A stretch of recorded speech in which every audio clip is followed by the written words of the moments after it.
on ESPN.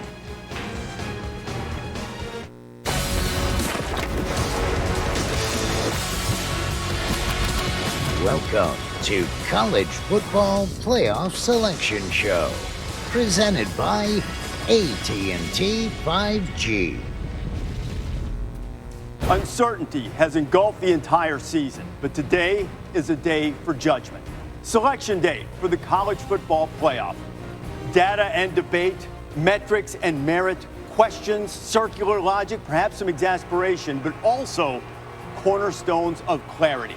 Alabama and Clemson, the definitive programs and rivals of the playoff era, certain to be ensconced at 1 and 2. But the other two spots? Well, Notre Dame split a pair with Clemson, but yesterday's blowout loss at the hands of a full-strength Tiger team dredged up memories of the Irish being overmatched against the elite. Ohio State looks the part, undefeated Big Ten champion, but the Buckeyes have played 3 fewer games than the other undefeated team in their own state. And their entire schedule is shorter than Texas A&M's current SEC winning streak, which started after a loss to number 1 Alabama, a game in which the Aggies were completely overmatched. Look, all of these arguments are valid, but at some point the selection committee has to make a decision. And that point is now to find out who's in.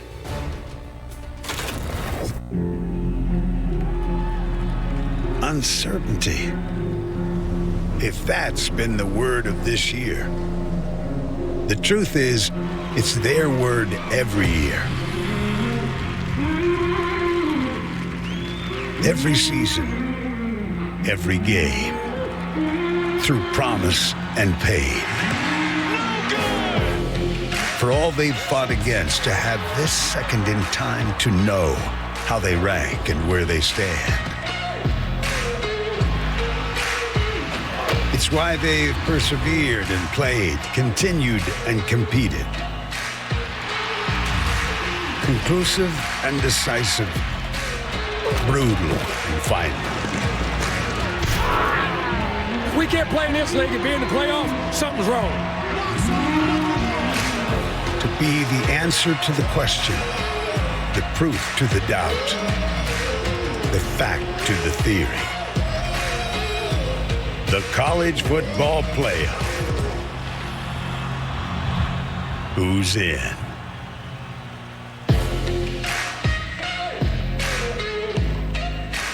This might be the toughest job any committee's had in the 7-year history of the College Football Playoff. There is Gary Farda. He is the chair of the selection committee. He will join us to explain the logic, explain the rationale, how the 4 teams are chosen a little bit later on. 13 people in a room, uneven schedules. Pandemic impacted the season from start to finish. But through it all, Clemson emerges again as ACC champions. There's likely to be a socially distanced pizza party. That has become a tradition at Clemson. Pizza party is synonymous with the Tigers on Selection Day these days as they await to see where they are. Likely, it will be number 2. Clemson, the ACC champions, conference championship games on Saturday at least provided another data point for that selection committee to evaluate. Ohio State was tested. They pulled away when they started giving the ball to Trey Sermon. What a performance from him. I mean, an all-time leading rusher in a single game in Ohio State football history. There's been some incredible backs and a good response. 331 yards for Sermon. Then with Trevor Lawrence back, Clemson took care of Notre Dame with ease, 34-10. Lawrence, the MVP of the ACC championship game, 6 in a row. And then Alabama and Florida. What a shootout last night. Yeah, that three-headed monster for the Tide. Unbelievable. Mac Jones, he basically secures his Heisman bid. Najee Harris running and catching. Devontae Smith, incredible. And then Joey, Cincinnati, conference champions, first time since 2009, won it at the gun. I've had so much respect for what Cincinnati's been able to do. Not a lot of respect in the room, dropping a couple spots the last couple weeks, but they've been an outstanding team. And we have reporters everywhere. Chris Lowe is at Alabama. Crimson Tide expects to be number 1. Marty Smith, we'll see if he gets a slice of pizza at Clemson coming up. Gene Wojciechowski rocking the great orange tie as the Buckeyes wait. And we have news from Ohio State that we'll share momentarily. Jen Ladd is in South Bend, Chris Budden in College Station, and Holly Rowe in Cincinnati as the Bearcats, probably not terribly optimistic, but still hopeful after finishing a perfect season under Luke Fickell. Glad to have you with us. College Football Playoff Selection Day is here. I'm Reese Davis. These are my nights, and this is our roundtable. I love it. Kirk Herbstreit, David Pollack, Jesse Palmer, Joey Galloway, and we'll have people throughout the day. So what do you expect to hear from the committee coming up in just a few minutes? Well, I think you brought up a great point, is that this is unprecedented in the fact that we have teams that have played a different amount of games. And while it seems to be a consensus this morning that the 4 teams would more than likely be with Alabama, Clemson, Notre Dame, and Ohio State, I think we all want to know the order, but we all just still want to see how the committee handles that aspect of 6 games versus Texas A&M or Cincinnati or some other teams that have obviously played more. Well, and we didn't have any out of conference, so we didn't have any of that to measure either. So the strength of record, the metrics of what's been important, it's been, I mean, I think it's safe to say it's been kind of up and down with the committee. It's been hard to figure out. A lot of times we can really put our pulse on what they're looking at and what's important to them. I don't know that we've figured that out yet. We will today, yeah. Today will be interesting. Yeah. Notre Dame versus A&M, Joey, I think is the debate that people are pointing to, and I think it's a good one for Notre Dame. That's why you got your green blazer on. Yeah, unfortunately, I don't think when we get to the debate that we enjoy on this show as we're here for 4 hours, the 4 teams to me look like they're set with Alabama, Clemson, and it just depends on which order you put Ohio State and Notre Dame. But those are going to be your 4 teams. We'll just see what those matchups are going to be, and that depends on who you like better at 3 and 4. Yeah, we know it's going to be Bama 1. We know it's going to be Clemson 2. Yeah, the question is, know. You got an Ohio State team that's played 6 games, won a Power 5 championship, and a Notre Dame team that played 11 games and an A&M team that played 9 games, didn't win their respective conferences. And how does the committee decide to decipher that? I'm expecting it to go Ohio State, Notre Dame, Texas A&M. If that happened, the committee would avoid the rematch possibilities and scenarios. It'd be interesting to know if they talk about that and they think about that as they evaluate who these top 4 teams are. They'll tell us in a little bit. Well, we've got a lot of time for that. Gary Barr, and the one thing to remember about the process, and I tried to get Cavman, our producer, to get a whiteboard out here so I could go all beautiful mind and show you how they never get down in their process and their protocol to just saying, okay, let's decide between Notre Dame and Texas A&M. Right. Because they do it with a listing step and a ranking step. So you have groups of 6 and then groups of 3 with teams added to it. So there's always more of that. Should they change that? No, I think it's the proper way because it doesn't exclude. Then you don't exclude Cincinnati. They're in the process there. And one thing to remember in the past, in a normal year, when you have a cluster like a Notre Dame, Ohio State, a Texas A&M, a Cincinnati, they look for head-to-head. They look for conference championship. They look for common opponent. There are things that they've used in the past. The only thing that really applies here with the cluster would be conference championship with Ohio State playing 6 games. Was that enough for them? And then with A&M and Notre Dame, you don't have the conference championship. Yeah, and then you got 2 teams that are 1-loss, non-champions, which they've had in the past to try to evaluate, but there's not a lot of precedent to rely on. Now, there are 3 teams that we believe have the best chances of getting in. Like Alabama and Clemson are locks. We think that Ohio State, with that 6-0 record and the eye test and all of that, will probably get in. Let's start with Chris Lowe, who's in Tuscaloosa. Chris, Crimson Tide coming off that thrilling victory against Florida. Well, what are they expecting today? Well, I can tell you this. The last person who wants to give up 46 points, Reese, you know, is Nick Saban. But there's a feeling here inside this program that playing a close game is not all bad. That Crimson Tide has not really been pushed this season, and that will serve them well going into the playoff. Listen, they had to field an onside kick. They had to make some stops defensively. They had to run the ball when they needed to. Those are things when you have to grind it out potentially in a playoff game, it's not bad to happen. Now, last night's win, a little bit bittersweet. Landon Dickerson, who's been the rock of that offensive line and really the emotional leader of this football team, going out with a knee injury. They're still waiting on the official MRI results, but the fear is that he will not be back in time to play in the playoff. Stand by. I'll throw it to you, Marty, in Clemson.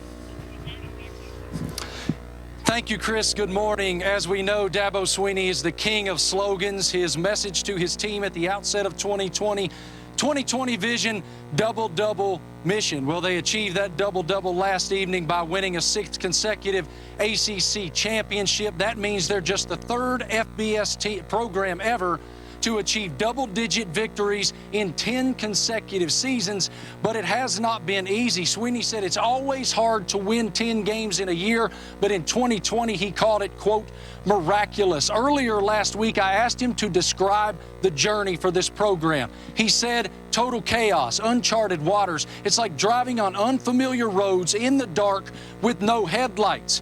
He said he's never been prouder personally or professionally of any group. And Reese earlier mentioned that it's probably pizza party day. He's right. They're right over here to my right in the indoor practice facility enjoying that customary pizza party, socially distanced, of course. Now let's head up to Columbus where my man Gene Wojciechowski is with the Buckeyes. Gene? Thanks, Marty. Here at Ohio State, I guess there's a combination of apprehension but more confidence. Some of the players have walked by our setup here and have asked, are we in? Justin Fields, the starting quarterback, is actually outside fixing a flat tire on his car. They really don't know what's going to happen. But remember, this is a program that only had 2 spring practices. They had their season postponed, then canceled, then resumed. They didn't play their first game until late October.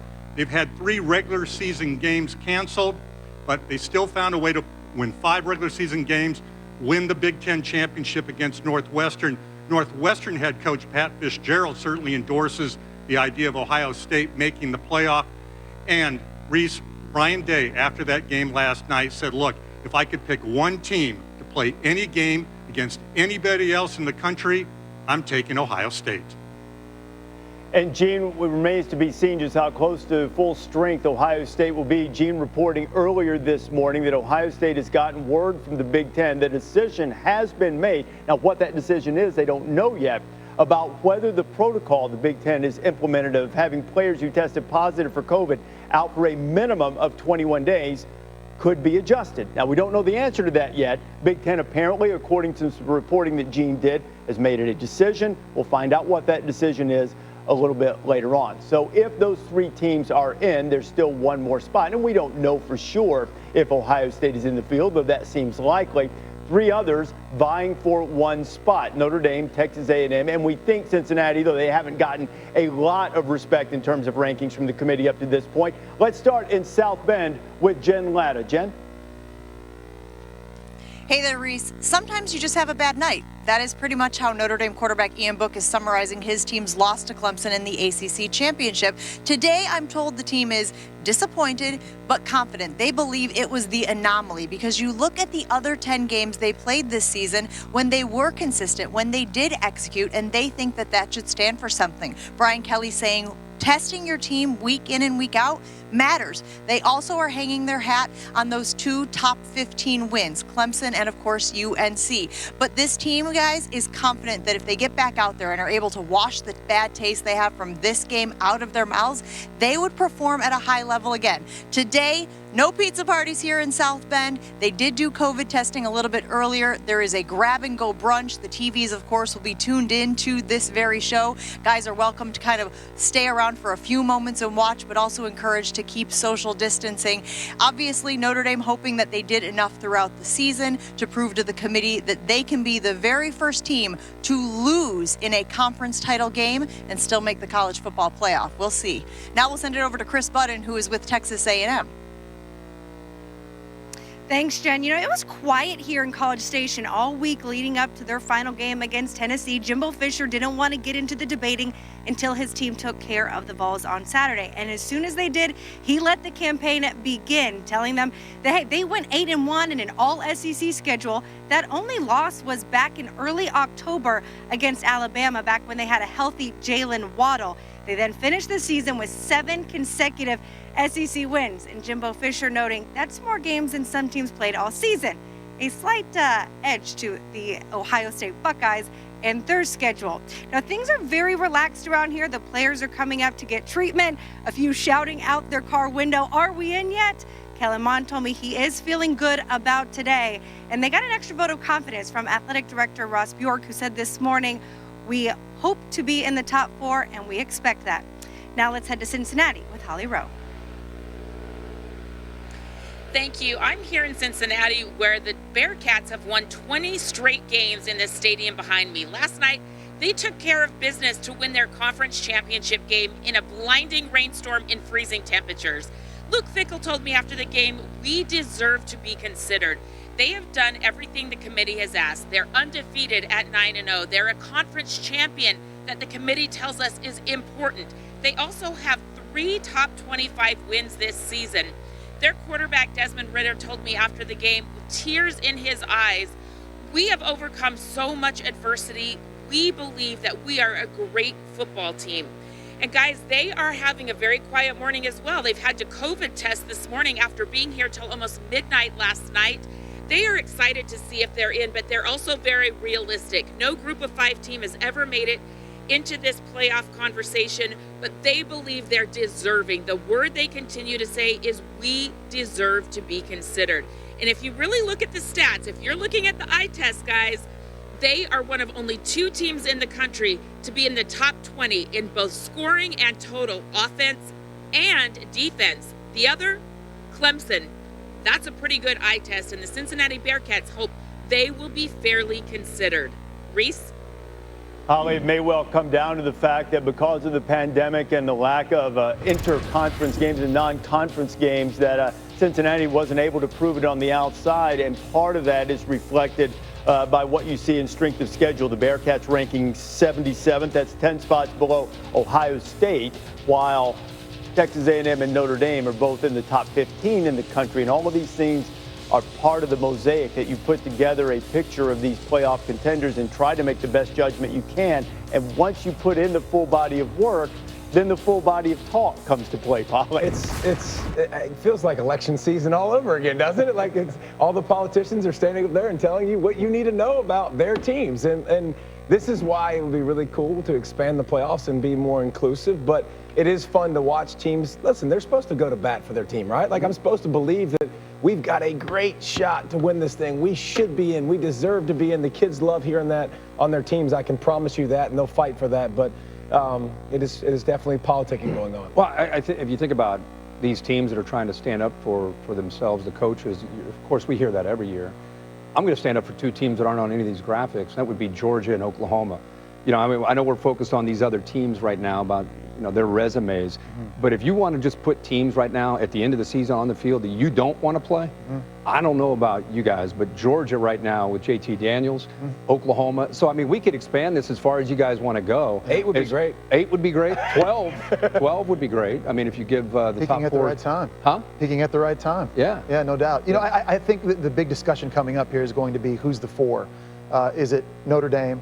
Or is it Texas A&M? And I think there's really interesting comparables for that committee to have to discuss through. Both have looked good from an eye test standpoint, balanced on both sides of the ball. Joey, both have blowout losses against good teams. I think it's going to end up coming down to the resumes of those 2 teams. You'd think that gives Notre Dame the edge, and it'll be interesting to see what the committee comes up with. Yeah, I would be stunned if it's not Notre Dame and Ohio State sitting in there at 3 and 4. Ohio State, I'm thinking the committee will put them at 3, and Notre Dame at number 4. Texas A&M had a terrific season, 7 straight wins. You look at their resume, the 1 win against Florida, terrific.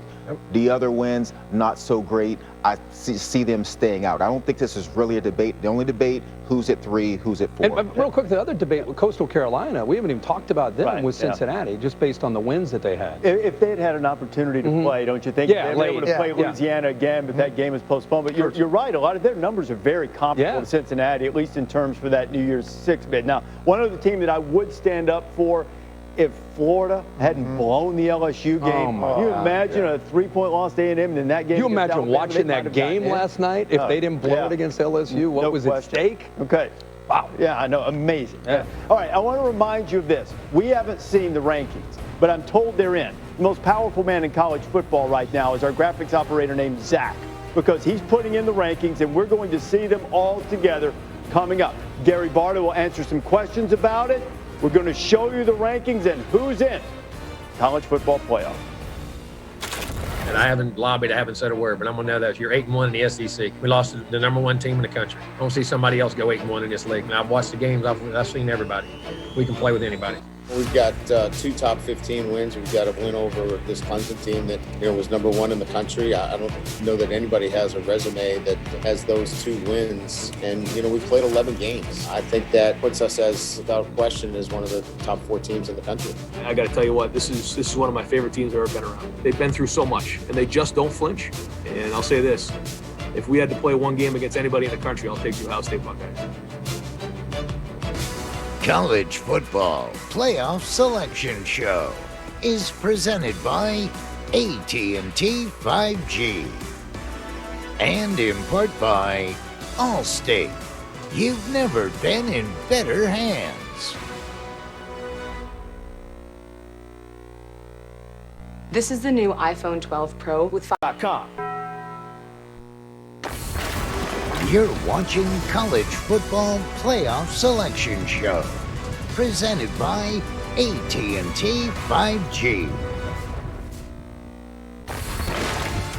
Alabama, Clemson, Ohio State, Notre Dame, Texas A&M. Who's in?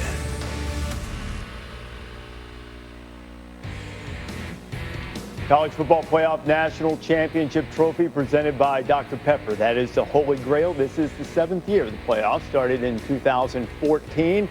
And will commence, and in case you missed it, one of the semifinals scheduled to be in the Rose Bowl in Pasadena has been moved to Dallas. The other one will be in New Orleans, both played on New Year's Day.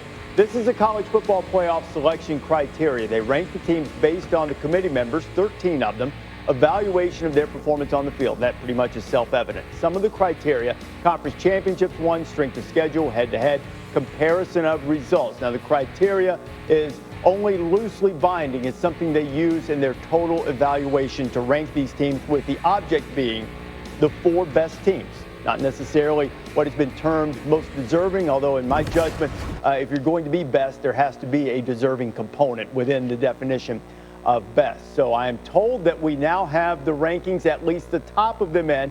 Eventually, throughout our 4 hours together, we'll show you the entire top 25, the New Year's 6 bowl matchups, but we have to start. I forgot we start at the top. I forgot. We start at the top today. Usually good. Okay. Usually Tuesdays we work our way up. On Tuesdays we count it up. This time we're starting. You can fill in 1 and 2. You can just. No. Well, you know what? Let's do that then. Let's go. Top of the rankings, college football playoff selection show. The rankings presented by AT&T 5G. At number 1, I believe we're going to see Alabama. Every even-numbered year of the playoff, Alabama has started at number 1. They have not won the national championship in any of those years when they've started with the number 1 seed. Good nugget right out of the gate. Right? Yeah. Full morsel. At number 2, Alabama's won it twice. And who is number 2? Yes, we know.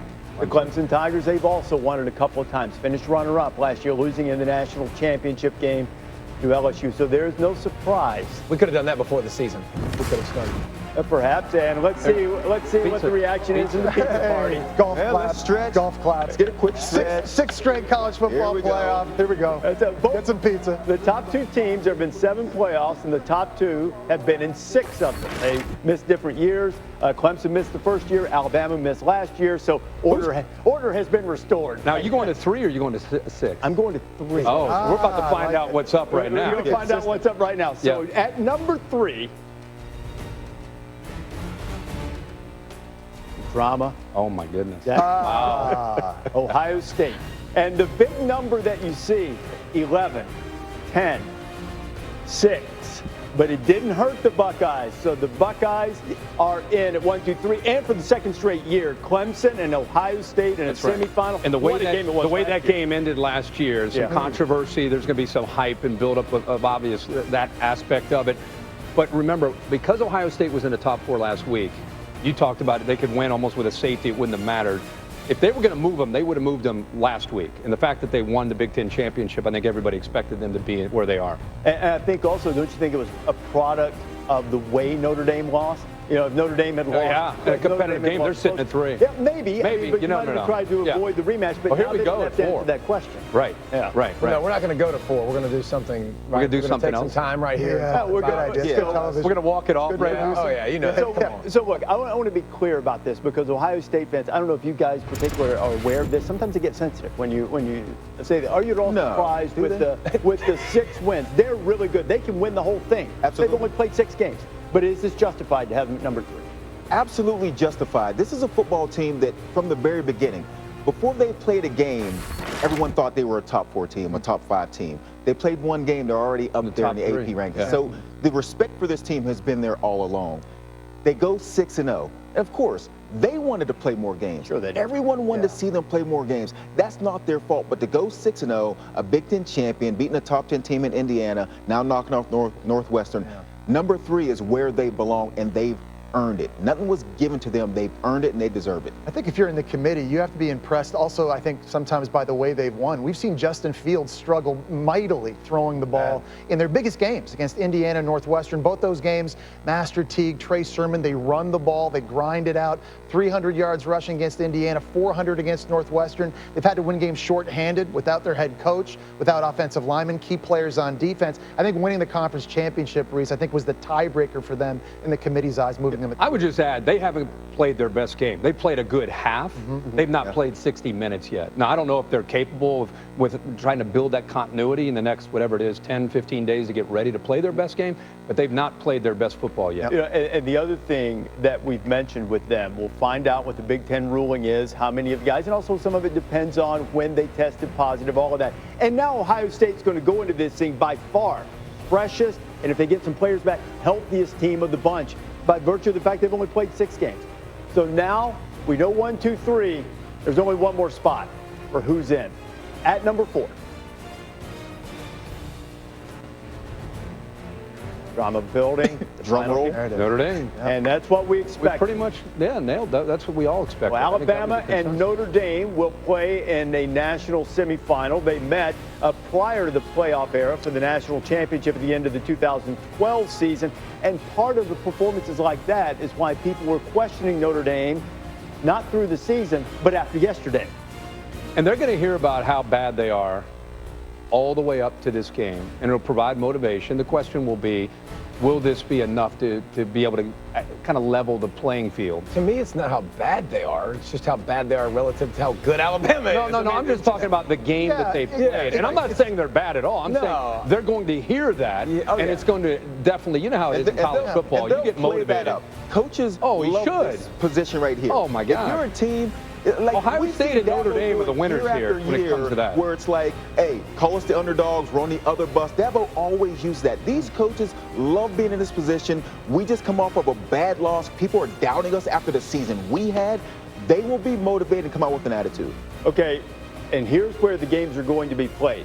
Alabama and Notre Dame is the game that was the Rose Bowl. Remember, I told you a few minutes ago, that's not going to be played in Pasadena now. It's going to be played at AT&T Stadium in Arlington, going to be played in Dallas. That's Alabama, Notre Dame in the Dallas area.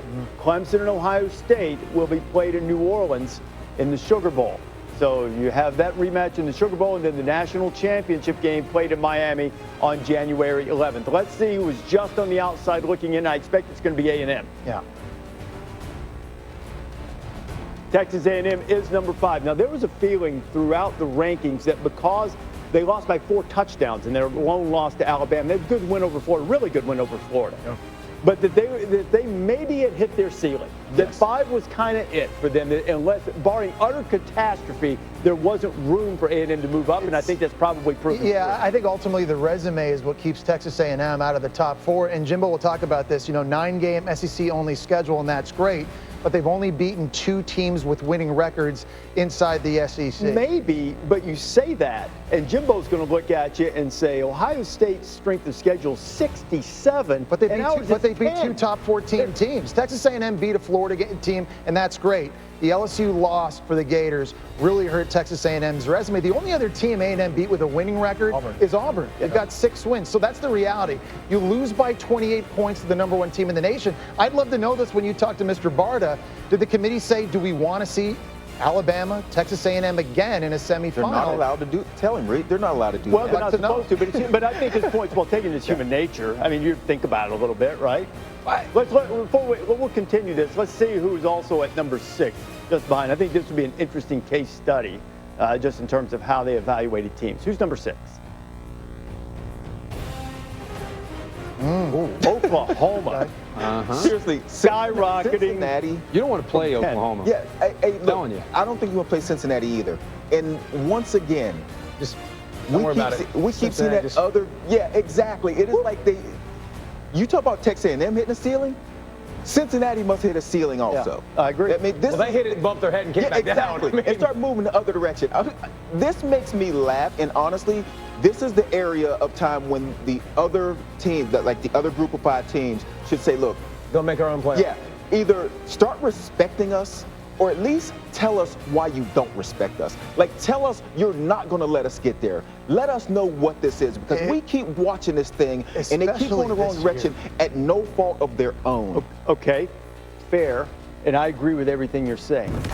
But if you evaluate right now, because they weren't able to play non-conference games, their numbers don't measure up, so you rely on football judgment. When you watch Cincinnati, okay, right, exactly. So when you watch Cincinnati play, do you think that they are better than Oklahoma? Where Go ahead. Right, say Yes. Oklahoma. No, Yes. But Say Oklahoma. He's Say talking. No, Texas no, A&M. no. You're Let's talking go. about getting in. Are they better than Notre Dame? Notre They're Dame's not number better 4. than Notre Dame, but what I would say is they're better than Oklahoma. They're right there with Texas A&M, and that's but that's the thing. That's the way we do this, though. So if you said to me that last week Cincinnati was better than Oklahoma in the rankings, they go out, they get a win against Tulsa in a downpour. How did Oklahoma now become better? So in a season we're talking eye test, Reese, not just resume, because you just said about the strength of record. Take Ohio State compared to those other teams we talked about, it's not the same. So if we're going eye test, when I watch Cincinnati play every single game this season, I would not sit here and say that A&M is better. I would not sit here and say Oklahoma is better. I look at Oklahoma as an example of a team that got better as the year went on. Absolutely. Think about what they lost when they came into this world of COVID.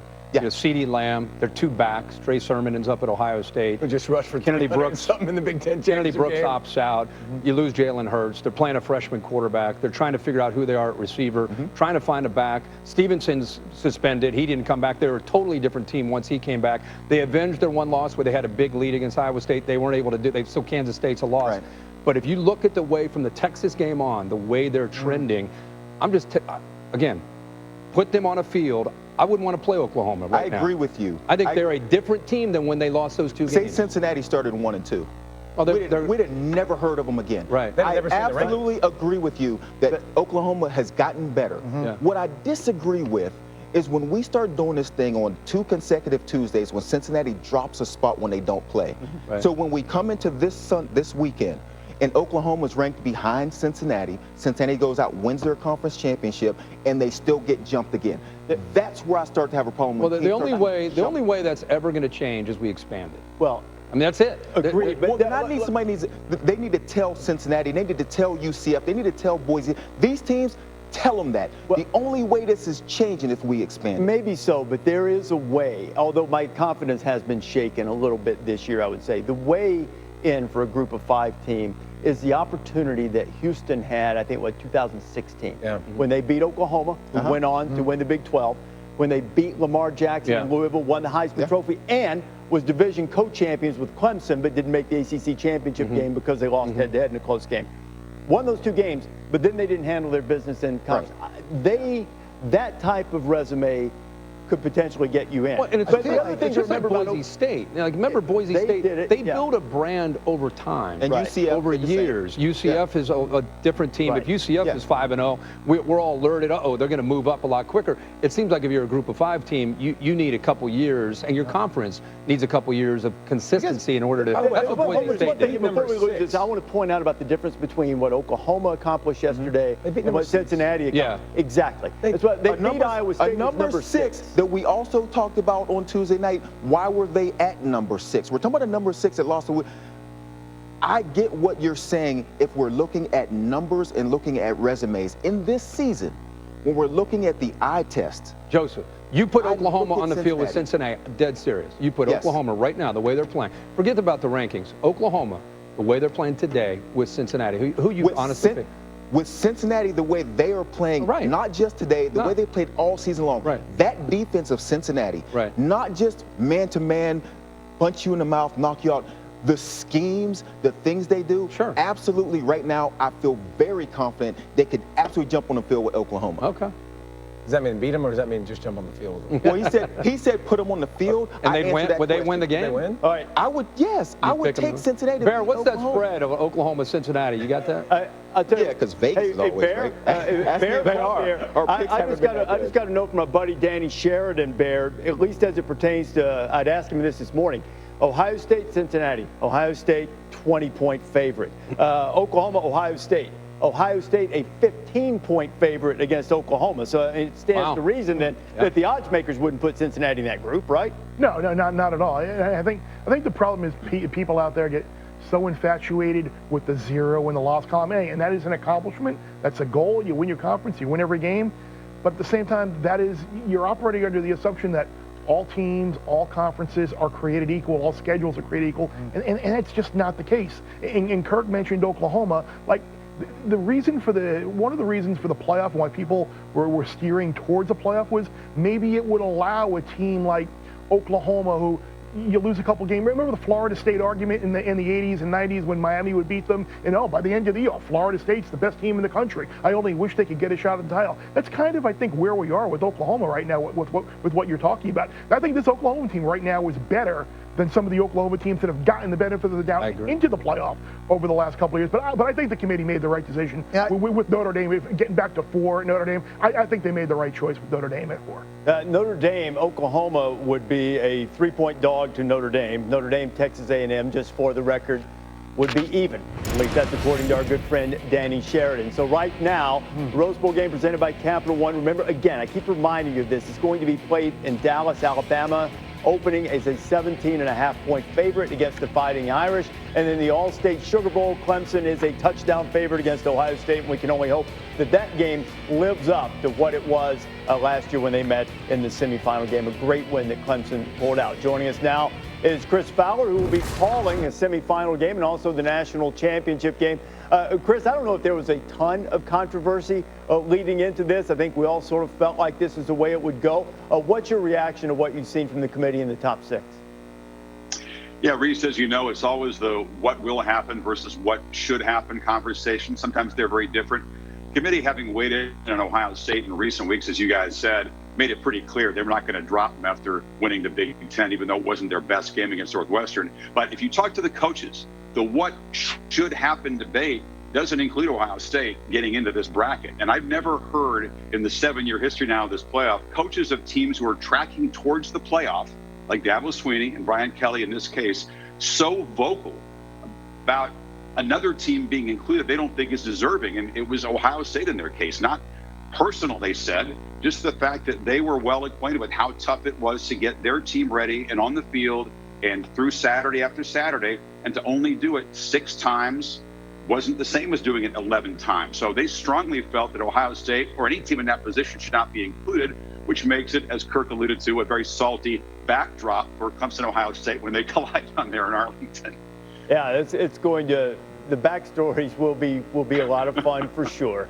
And it's understandable. Look, that's a reasonable thing. I mean, Ohio State's had a couple of years in this playoff, Chris, when they didn't make the playoff solely because they didn't navigate the schedule. They didn't win games they should have won.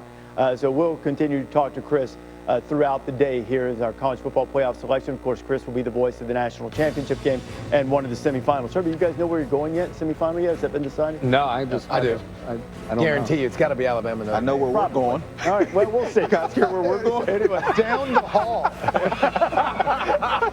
All right, here's the top 4. Alabama and Notre Dame in the Rose Bowl game presented by City and Capital One. It'll be in Dallas. And the All-State Sugar Bowl will be Clemson and Ohio State. And joining us now to talk through some of these decisions is the chair of the College Football Playoff Selection Committee, Gary Barta. So, Gary, I'm going to start, even though they weren't the last team in your bracket, in the 14 bracket, but with Ohio State.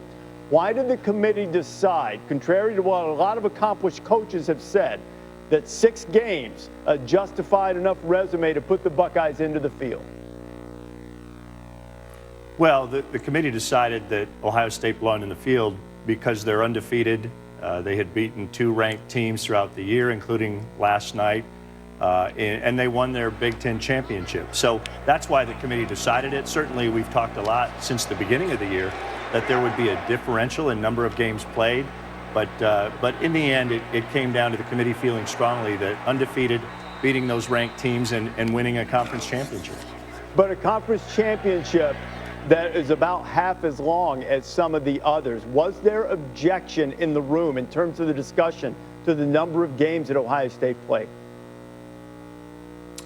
There's been discussion all along about, you have undefeated Alabama. You have undefeated Ohio State. You have undefeated, I'll go down the line, Cincinnati, Coastal Carolina, San Jose State. We knew that that was going to be a problem. And we were addressing it along the way. But in the end, there was not dissension in the room about naming Ohio State in that third spot. Gary, understanding the restrictions of the pandemic and the different paths that conferences chose to take in this season, it's easy to see why you would have uneven things. But there's also the school of thought that if you can just keep the 0 in the loss column, you can play 6 games, you can get into the playoff.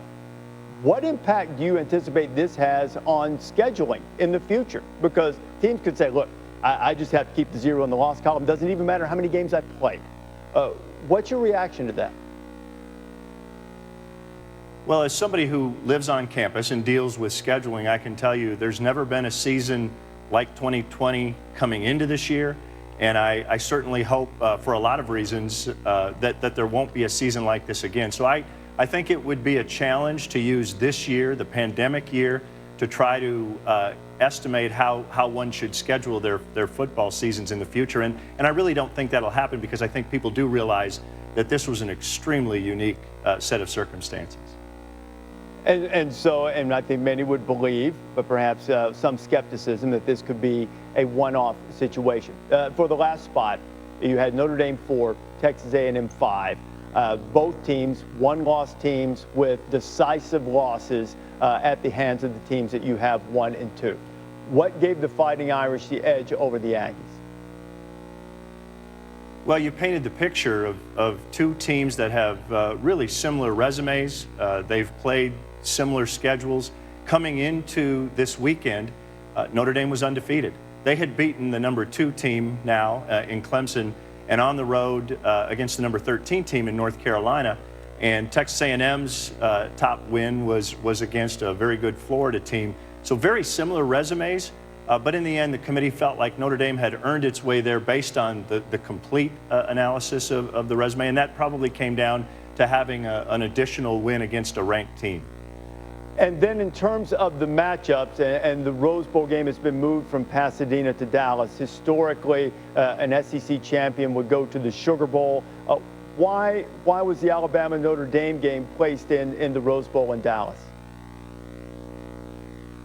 Again, related to the uniqueness of this year, the number 1 seed, the number 1 team is by the committee is always given the benefit of the doubt or maybe the biggest advantage. And in this case, we know that there's going to be 16,000 fans able to watch in Arlington, and we know that there's going to be 3,000 fans that are going to be able to be watching the game in New Orleans. So the committee decided that the advantage was for the number 1 team to have more fans able to watch them play. Okay, and we've talked a lot, and we haven't seen where the committee wound up with Cincinnati ranked, but it has been a big point of discussion up to here, and the evaluation of group of 5 teams. And you and I have discussed this earlier. Mike Oresco, the commissioner of the American, saying, well, maybe we might as well go back to the BCS because if you're not in a Power 5, you don't have a fair shot at this.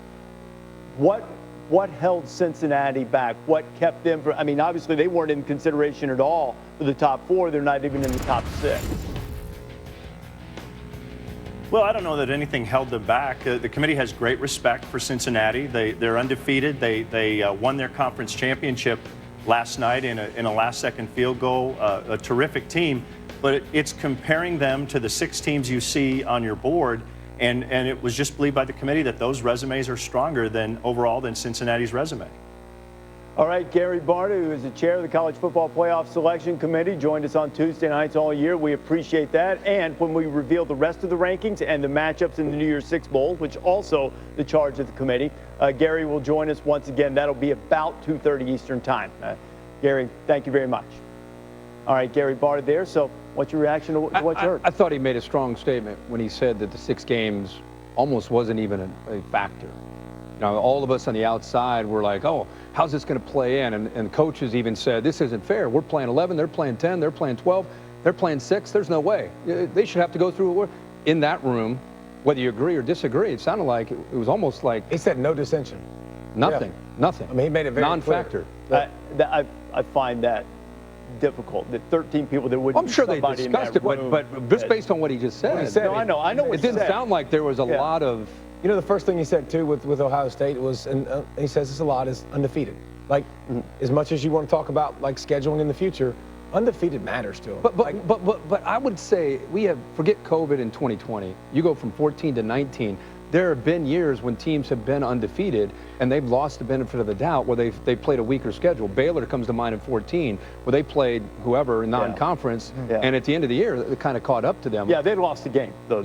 I know, but I'm just saying Ohio State goes from 6 to 4, right? Because a lot of it, if Baylor would have played a big-time opponent in non-conference that year, so I still think there's heavy weight for playing a conference or non-conference games that are going to help your schedule. And he talked about Notre Dame getting in at 4 over Texas A&M and how the committee looked at the entire resume and the strength of schedule and who they beat, and ranked teams was a big factor, obviously, for Notre Dame. And I agree with Notre Dame getting in at number 4. You know, people are so focused right now on them losing by 24 against Clemson in the ACC title game. People forget they were 10-0.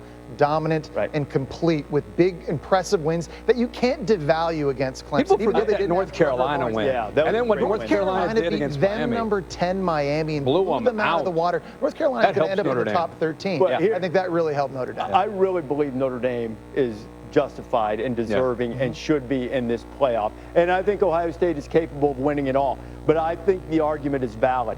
6 games, that's an advantage now. It might have been a disadvantage before. It is a huge advantage to Ohio State in terms of freshmen. And Adam Rittenberg is now reporting that the Big Ten is going to drop the protocol time from 21 to 17 days. Some of the cardiac testing and those protocols will remain. How many of the Buckeyes, that means they get back in time for Clemson? I mean, Chris Olave could get back at receiver? Potentially. They'll have whenever he tested. We've seen this. Yeah, and if he was it strategically if he can't, they'll move back. We're going to have Brian Kelly, the Fighting Irish, got in, coming off a disappointment, but now a fresh start against Alabama. Brian Kelly joins us when you come back.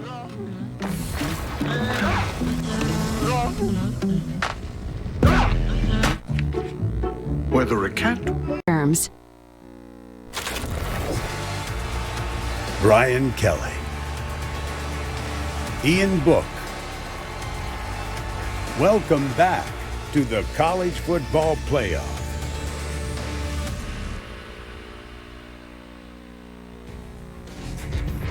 Irish making it in for the second time in 3 years. Unusual season for them. First time in their 133-year history. A member of a conference.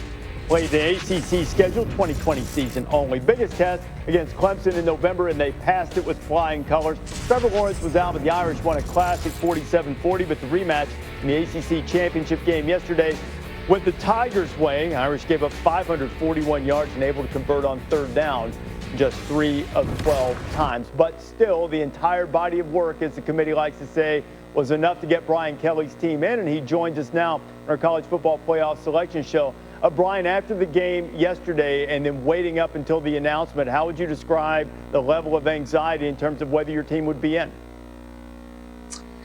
You know, I think there was some. I mean, I think we felt like our body of work was outstanding. But, you know, when you don't play up to your level, you open it up to somebody else making decisions. I told our team, we control our own destiny going into this game. If you don't play up to your level, you don't control your destiny anymore. So we knew that our destiny was no longer in our hands, but our body of work was outstanding. We had some really good wins. The #1 team in the country, played great football all year, beat a very good North Carolina team, and just didn't play with the same edge against a very, very good Clemson team. And by the way, if you guys didn't know this, Trevor Lawrence is pretty good. 1-6 and white, not bad ball player. When 16 and with the orange britches comes out there, it can be problematic for just about anybody. NFL teams are going to find that out next year too, I think, Brian. As you look at this and the opportunity now to use this game, to use the last playoff appearance, and maybe not for the guys on the team, but even in just the Notre Dame historical memory when you played Alabama for the national championship game. What edge do you expect your team to come out with when you guys meet in Dallas? Well, we understand that if we don't play to our standard, you know, we can be beaten down pretty bad. So our guys recognize what they'll need to do relative to the mental preparation of playing a great football team in Alabama. Now, we're much better prepared than we were in 2012 in terms of the physicality on both lines. I think we have the ability to move the football, certainly. And so, those things are going to have to be in play. Look, we've been humbled about the way we played. And this team has always come back with a resilience and an edge about them, and they will against Alabama as well. We played really well on defense all season long, Coach. You just took on Clemson. Now you've got a juggernaut coming up in Alabama with a three-headed monster, and Mac Jones likely will win the Heisman Trophy. Of course, your defensive coordinator, Clark Lee, was just named head coach at Vanderbilt. How will that impact your preparation for facing the Tide, and what are some of your keys for trying to at least slow down that offense? Well, first of all, it can't. We have to have an entire staff working together, and Clark is committed to doing that. So he's at Vanderbilt today with a press conference, and then it's all about Notre Dame and preparing against Alabama team. If you don't have that continuity, if you don't have the collaboration of the entire staff and your team going forward against Alabama, you have no chance. So that won't be an issue because we won't let it be an issue, and Clark won't let it be an issue moving forward. Coach, I know you had a chance to see Nick Saban 2012 season to 13 postseason, and I know everybody admires that program. What did you learn? I know that was a tough night, but what did you learn walking off the field that night to help you realize changing some things internally within your program to say, okay, this is the bar right here. This is where we need to go, that maybe can help you this time around when you get ready to prep for them? Well, I think it starts with what I said is the physicality has to show itself on the offensive line. I mean, their offensive line, when we played them in 12, just dominated one of the top defenses. We were number 2 or 3 in the country defensively, one of the top rush defenses in the country, and we got manhandled. So what was clear, and you didn't even have to be somebody that knew anything about football, was the disparity in the offensive and defensive line. So building it that way over the last 6 years has been, when we got to 17 and 18, we felt like we were much more physical up front, got to the Fiesta Bowl, got back into the playoffs, and that's been really what we've taken from that journey in 12, building it with the physicality on the offensive and defensive line. But Brian, you're going to the Rose Bowl, but not to Pasadena. Game gets moved to Dallas. I love the Rose Bowl. They're good. I know you do. They're going to be able to be fans there, or at least the families for sure, and then local guidelines will dictate how many people are actually in the stadium. What do you think that is like? What will that mean to your team in terms of having the opportunity to play in the playoff in front of their loved ones watching? Yeah, I'm just so excited that that everybody that's involved understands how important that was, and to make the decision. We're grateful for the Rose Bowl to make that change. I know it was difficult.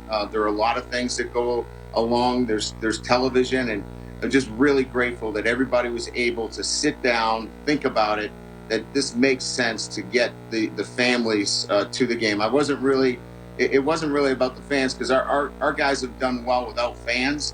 This is really about the families, and again, extremely grateful that we'll be able to have the families for all of our student athletes. Right, when you look at this season, and there has been a lot of controversy and discussion, number of games played, and you could look at it, I guess, in many ways as a one-off because of the pandemic. What have you seen? What would be your suggestion for going forward in terms of how teams should be selected, whether the field should be expanded? Well, Reese, it's a hard question when you ask a football coach, because as a football coach, we see it differently than maybe the fan or the media, or maybe even, athletic directors. We're in the grind of this. We're with the guys each and every week. We're testing every week.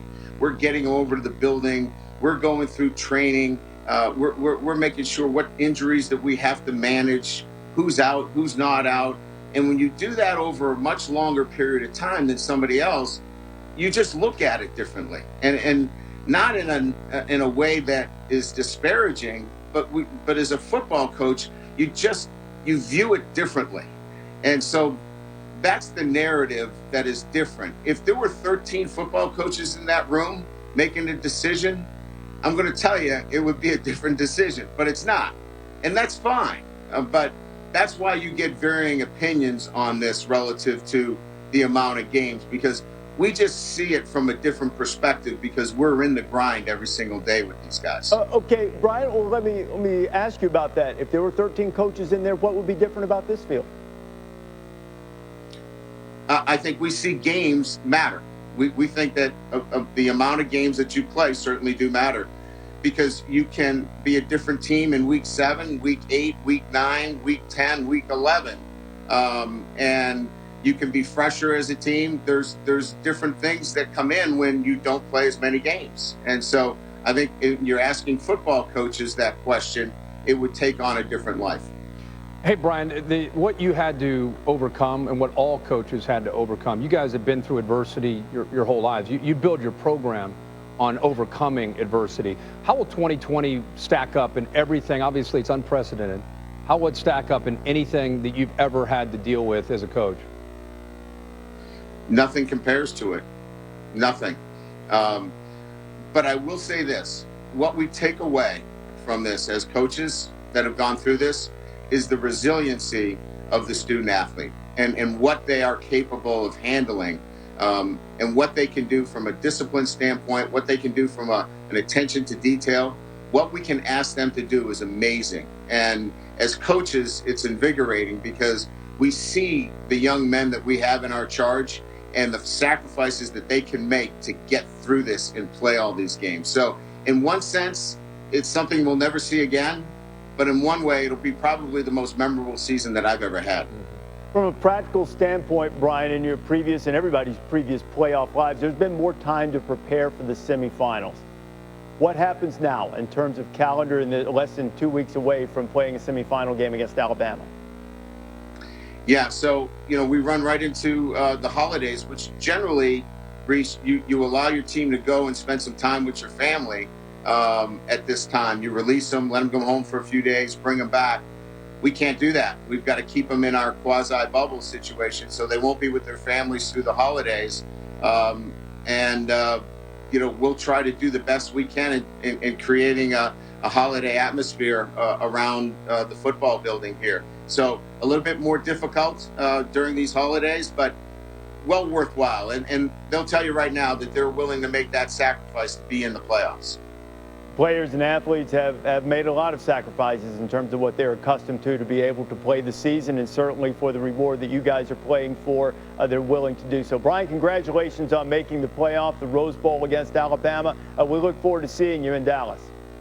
Thanks, Reese. Thanks, guys. Thanks for having me on.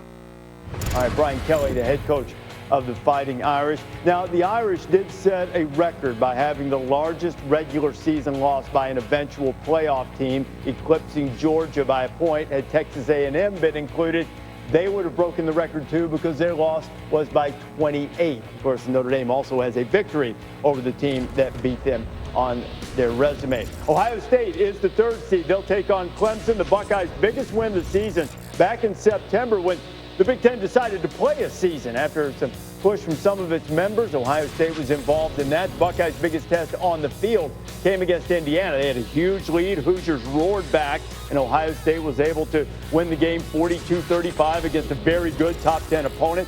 COVID issues really impacted Ohio State and other teams in the Big Ten. They didn't get to play Michigan, played 5 regular season games prior to the conference championship game, in which they really used a terrific performance by Trey Sermon, 331 yards as they beat Northwestern 22-10. Undefeated and into the playoff once again as Ryan Day joins us now.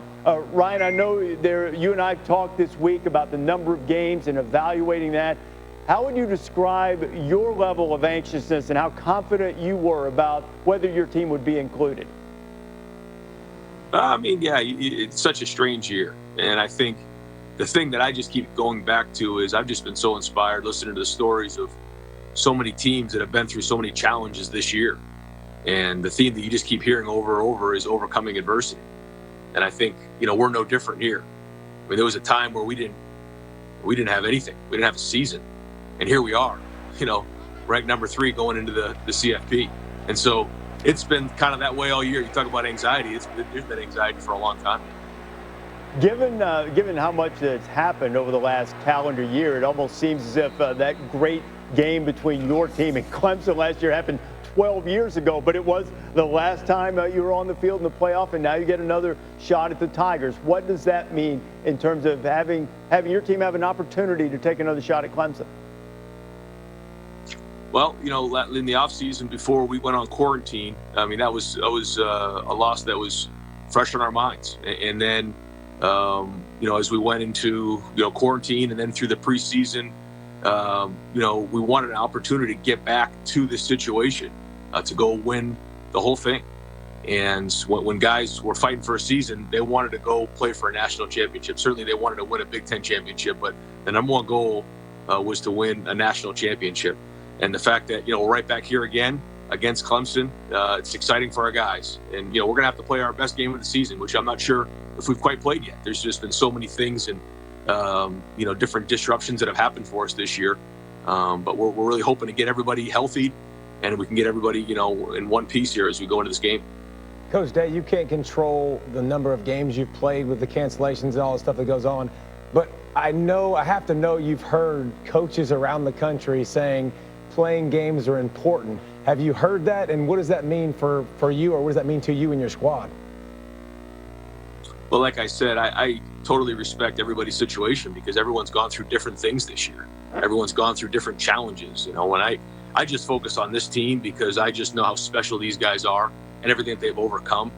I mean, the fact that we started our season on October 23rd and, when everybody goes in the inside in the north and the virus spiked and we had 3 games canceled and they just keep showing up every day. And this team has learned more life lessons this season than any team I've ever been around in my entire coaching career. And that's really why we got into coaching. And this has an opportunity to be one of the best stories in the history of college football if we're able to keep moving forward and have some success. So we'll see. That's why you play the game. And again, I have so much respect for so many teams and so many young men who have been through so much and worked through so much adversity this season. Coach, you mentioned that you have not played your best game yet, but I'm sure you know, and it's obvious that it's going to take your best game to beat a team like Clemson. What do you do to take that step? What happens in these next couple weeks of practice as you're preparing to make sure that your team does play its best game on all cylinders? Yeah, Joe, we've got to do a great job in preparation. I mean, we've got to do every day. Our focus has to be on Clemson and executing at the highest possible level we can. We know because we were there last year how much it hurts if you don't execute, and the margin for error is tiny when you play a team like Clemson.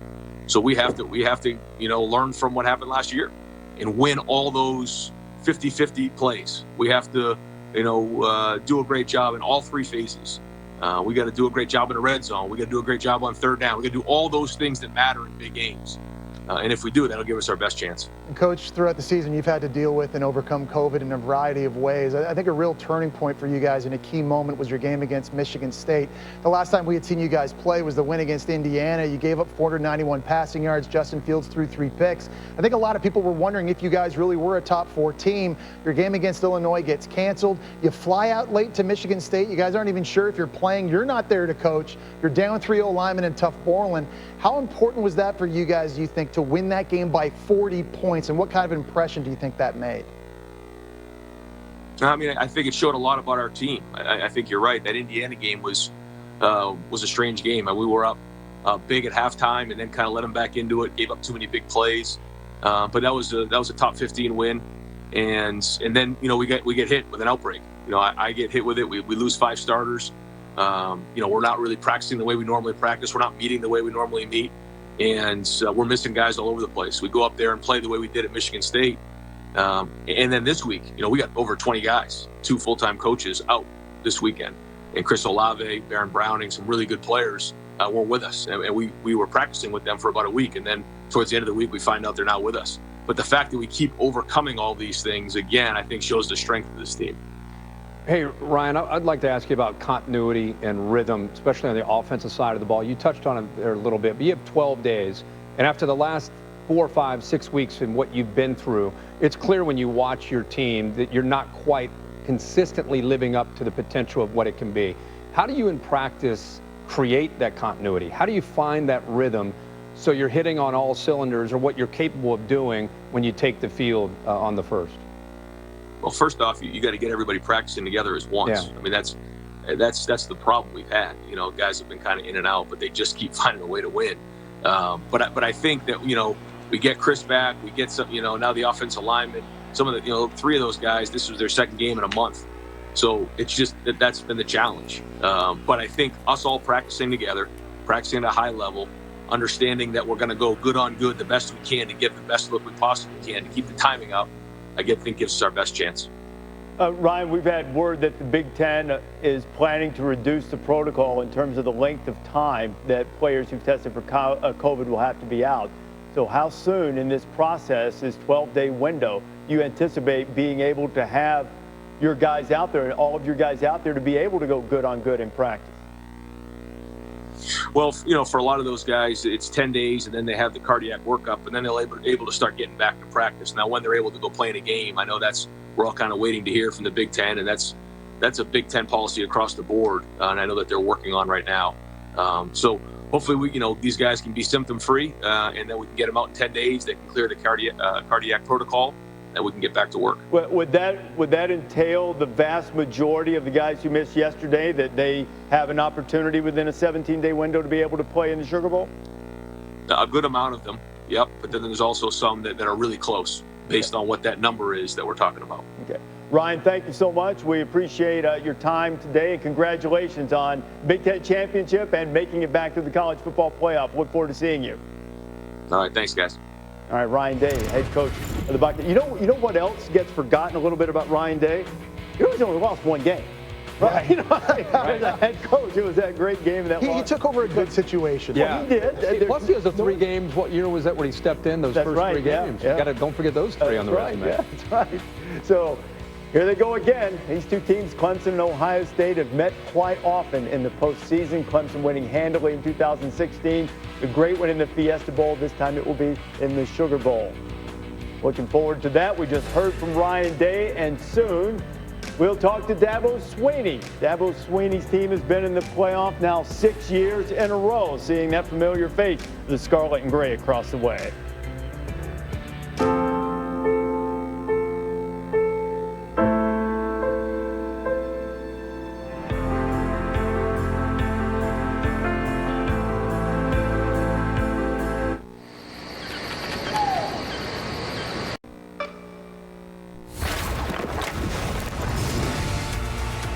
Dabo Swinney, Trevor Lawrence.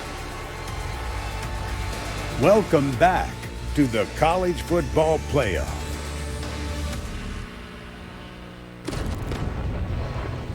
Well, Clemson started the season ranked #1 in the AP poll. They fell short in the championship game against LSU a year ago, but Trevor Lawrence, Travis Etienne coming back. Tigers were loaded with yet another great recruiting class.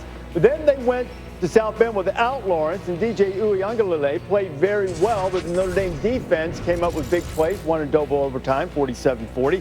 Then the rematch in the championship game in Charlotte yesterday, and Clemson shows why they own the ACC.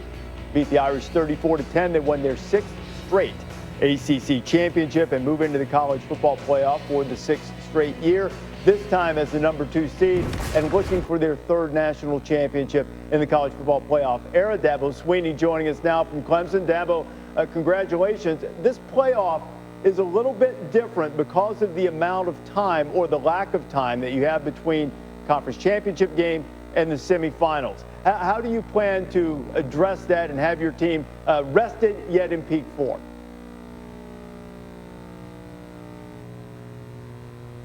Yeah, it's very different. I mean, we just talked about that this morning. It's basically like an open date. It's almost identical to what we just had with Notre Dame. In fact, I think we got a couple less days than we had in preparation for Notre Dame. So, we play in 12 days. We got 11 days to get ready, but we got a couple of days, that you got to give them off in there. So, just got to maximize our time and literally.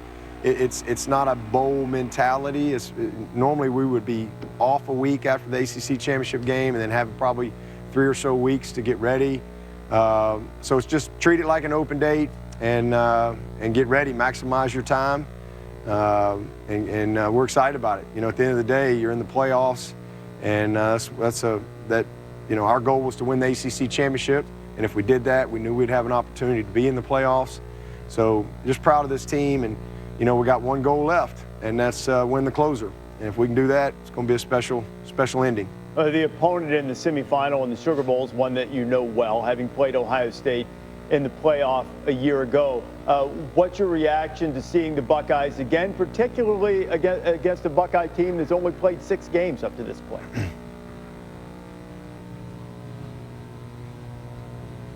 Well, I mean, not surprised because that's, what the committee has demonstrated over the past few weeks. So, that's a decision the committee made. And, hey, congratulations to those guys. I mean, we're excited to compete. We all know Ohio State is an incredibly talented team. And we look forward to a great matchup. We had a heck of a game with them last year, and doubt it'll be anything different this year. It's going to be a great competitive game, both teams fighting, probably come down to a few plays, and we'll be looking forward to it back in New Orleans. Coach, you've always been terrific at making your team feel like they're the underdog. With we're on the other bus, and these guys are so much better. Well, now you're the favorite, and the numbers are coming out. The way you guys played yesterday, people think you're great now. So there's not going to be this underdog role. How are you going to motivate your team?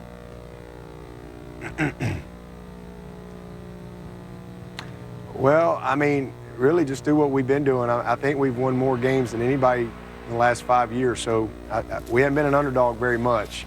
We've pretty much been a favorite in just about every game outside of just a couple. So we just do what we do. I mean, we respect every opponent. We have to have great preparation. We have to be, practice with purpose, great effort with an emphasis on technique, and everybody's got to be committed.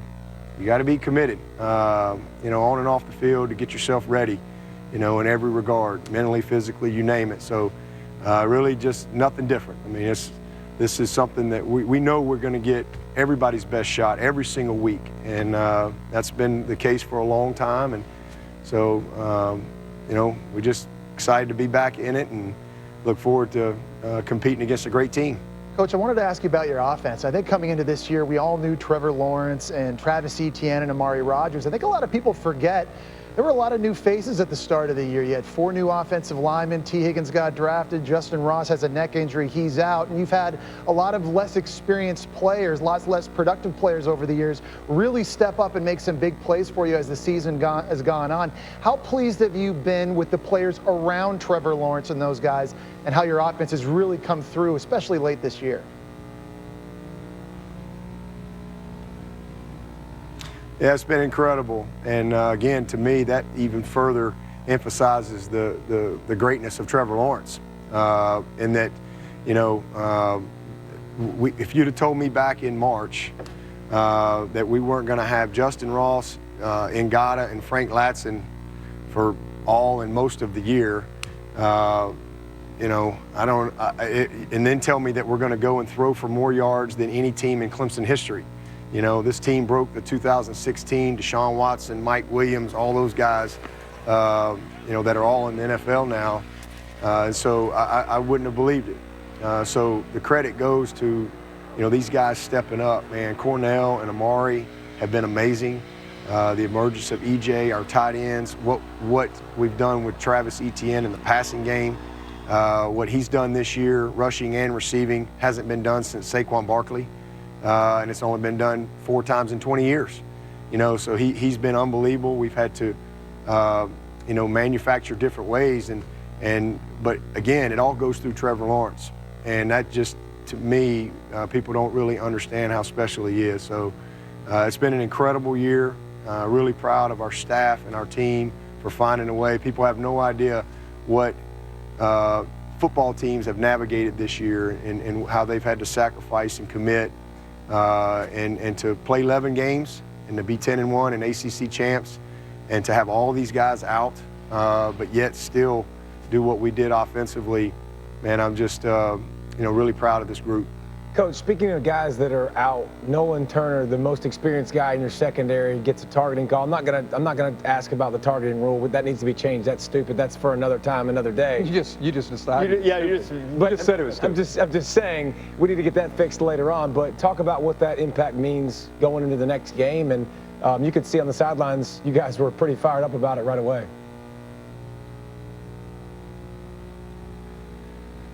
Yeah, we'll miss Nolan. There's no question. I mean, he's been a quarterback for us. He's a great player. I mean, you know, and what a great example he is. You know, he had no Division I offers, and here we are talking about him on the playoff Sunday.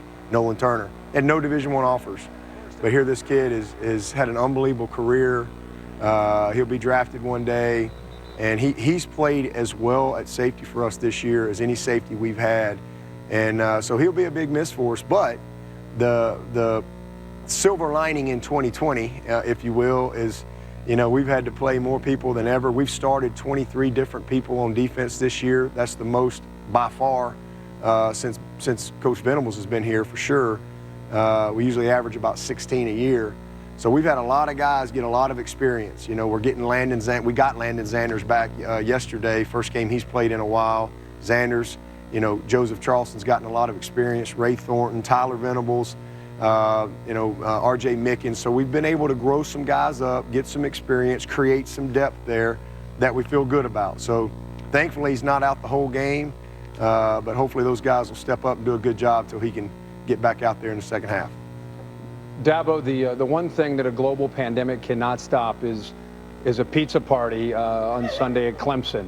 The question that a lot of people want to know is, what type of pizza did you go with today for yourself?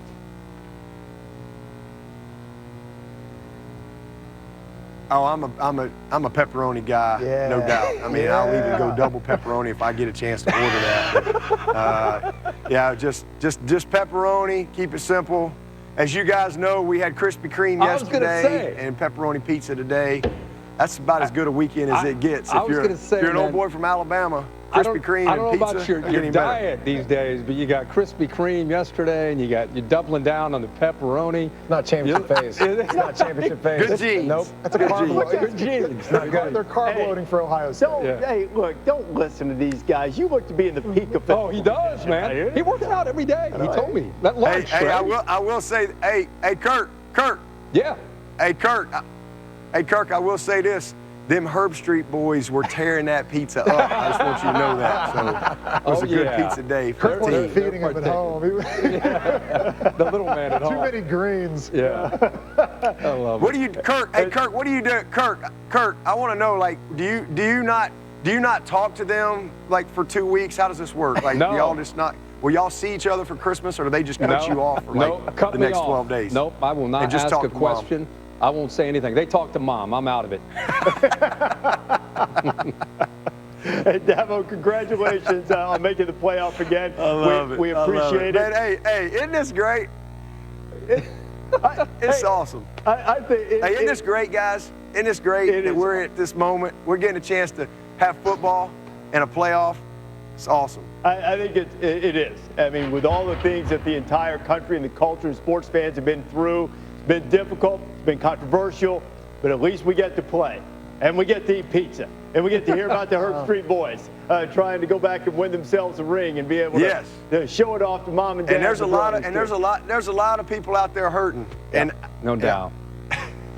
No doubt. There's a lot of people out there hurting, and I know that football brings joy to a lot of people, and that means a lot to me. It means a lot to this team, and these guys have been unbelievable sacrifice this year for all these teams involved. So congratulations to everyone, and look forward to a great postseason. Dabo, thanks a lot. Dabo Swinney, head coach at Clemson, going back to the playoffs, 6th straight year that the Tigers have made it there. Want to check in now with our colleagues, Greg McElroy, Booger McFarland, and Jim Moore. McElroy, I saw something you put out that was really interesting, really smart way to put it, really smart, insightful way that sometimes we're looking at teams and rather than just totally evaluating accomplishments, we're evaluating them based on what we think they should be or what they could be. And at least, hey, look, no matter how good you think Ohio State is, some of that came into play with this field. It did, Reese, and appreciate very much you guys letting us hang around with y'all, Coach Moore, Booger McFarland. It is so much fun to think about what these matchups are potentially going to look like. Boog, biggest takeaway from the committee so far? Well, you're either going to look at this from the eye test standpoint or the resume standpoint. And I think when you look at Notre Dame, there's no question that their resume was pretty good. A win over Clemson, a road win at North Carolina. But something about me Jim, I have a hard time looking at a team that got beat by 24, and quite honest with you, it could have been 40 against Clemson yesterday, putting them in the playoff. I get it, their resume looks good throughout the season, but I was just very surprised that the committee didn't really weigh that more. Well, I think it's when the loss happened. Had the loss happened earlier in the year, and they had a chance to get back on the field and compete and show what they truly were all season, you'd feel differently, but it didn't. It happened yesterday, so it's fresh in your mind. But I think the committee got it right. Now, I'll tell you what, I can understand that Texas A&M is certainly frustrated right now, and I think Dabo had a little frustration in his voice there that Ohio State is in. Because I think if you're Texas A&M, you could make the case, hey, listen, we should be in over Notre Dame. They just got blown out by Clemson. They didn't even win their conference title. Or you could say, listen, Ohio State played 6 games, and we played a full slate. All right, we won all these SEC games. Yeah, we recovered from a brutal loss to Alabama. We came back and we beat Florida, and then we didn't have a challenge the rest of the year. At least nobody challenged us in terms of the score. Why aren't we in? So, but I think at the end of the day, they got it right. And Booger, to your point, I think they have to overlook when that loss happened and look at the whole body of work. Yeah, and here's the thing, kind of what Reese was talking about, and this is what's bothered me about the committee this year. Not that they got it wrong, because I think the 4 teams that are in are the 4 teams that should be in. But what I've realized is when you're a team like Clemson, you're a team like Ohio State, even to a certain extent Notre Dame and obviously Alabama, you almost have to play your way out of the playoff. You know what I'm saying? You almost have to give us a reason not to put you in. And that's what Notre Dame almost did yesterday. They almost did that yesterday. They were in. They were a lock. And yet they go out, they lay an egg in the biggest game, the biggest platform against a healthy Trevor Lawrence, who's now out on the field for Clemson, a team that's at full strength. And they almost played their way out, yet the committee still rewarded them for what they accomplished. But I think for a team like Cincinnati and for a team like A&M to a certain extent, I guess newfound powers, if you will, they're always operating on an uphill slope. And that's something we really need to figure out into the future, because you can't give Ohio State and these other programs just the inside track by what they've accomplished over the course of history. Well, when you look at it in a typical year, Jimbo Fisher's claim that no one-loss SEC team had ever been left out would really hold some weight. But it's a different year in the SEC. SEC's kind of top-heavy this year. But, Greg, to your point about Cincinnati, if not now, when? How's Cincinnati ever going to be able, or a Group of 5 team, ever going to be able to get in the playoff, if not this year? And to your point, I strictly think it's about perception. Because I think the people in that room perceive or don't think that any Group of 5 team, whether it's UCF a couple of years ago or Cincinnati now, can compete with the big boys. And I know we want to change the playoff system, and quite frankly, I don't either. But if we're trying to make this fair, if we're trying to make this the right way, be inclusive, give them an opportunity, then you're going to have to get past that stigma, but this committee just hasn't yet. Well, it's hard for me to get past it, Booger, and I have tremendous respect for what Cincinnati's done, tremendous respect for what Coastal Carolina's done, but I've stood on the sidelines and seen the Cincinnati football team and their physicality and their athleticism and their depth, and then I've stood on the sidelines and seen it in Alabama and Ohio State and last year in LSU. And there's just no comparison in the type of athlete that they're putting on the field. 8-0 is a great year, okay? And we love it, but they're not as good as the teams above them. They're just not. And that's an unfortunate thing to say with what they've accomplished this year, but to me, as a trained eye, that's a fact. They don't have the depth, they don't have the size, they don't have the speed, they don't have the athleticism. They've got the record, they've done all they can do. I think the only way you remedy it, Booger, is you throw them in there. You take a chance, you throw it in there, and then maybe they prove me wrong and they prove all of us wrong. You know, and some people would push back in kind of getting to the March Madness philosophy of, what about the one shining moment? Right. You know, what about if we can get, say, a UCF against an Auburn? Maybe we can have that opportunity, but those are far and few in between. I think we all agree, though. With Cincinnati, Oklahoma, all these teams that are playing great, whatnot, the committee got it right. Ultimately, they got it right. The 4 best teams are going to be playing in the semifinals games on New Year's 1st. Reese, I know you have a great guest coming up, so looking forward to getting it back to you guys in the studio. We've got an entire litany of great guests, McElroy. Sort of like your morning radio show. Nothing but great guests on there. At least when you can get Herbstreit to come on anyway. Yeah, right. Those other guys. The Bear. Does Herbstreit get up that early, or maybe Bear's on there. The time.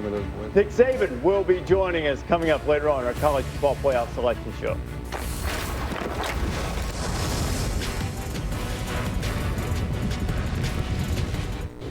How about new? Or slammer. Welcome back to College Football Playoff Selection Show, presented by AT&T 5G. You really ought to check out College Football Playoff All Access Experience. Its exclusive content, games, and prizes are available. Visit collegefootballplayoff.com/all access. You can get more information on that. Alabama is number one, 14, 16, 18, and 20, number one in the college football playoff seedings. But they came into the season needing to replace Tua at quarterback. There were questions about Mac Jones in some quarters, and he answered them emphatically. He was sensational. Even after he lost Jalen Waddle to an ankle injury, Devontae Smith stepped up. Perhaps Devontae Smith might even win the Heisman Trophy. Najee Harris was the MVP of the SEC Championship game last night, was absolutely terrific as the Tide held off Florida and won the game and won the SEC and go into the playoff with an 11-0 record. And happy to be joined by Nick Saban, the head coach of the Crimson Tide, as he brings his team to the playoff for the sixth time in 7 iterations of the playoff.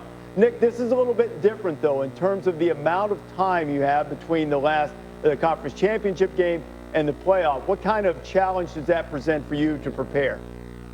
I think where the real challenge comes is just time and other things that you do in college football to sort of reinforce your players for all the things that they do, not only on the field but off the field. For example, we usually have a banquet on December the 6th, and now we're not having a banquet until today.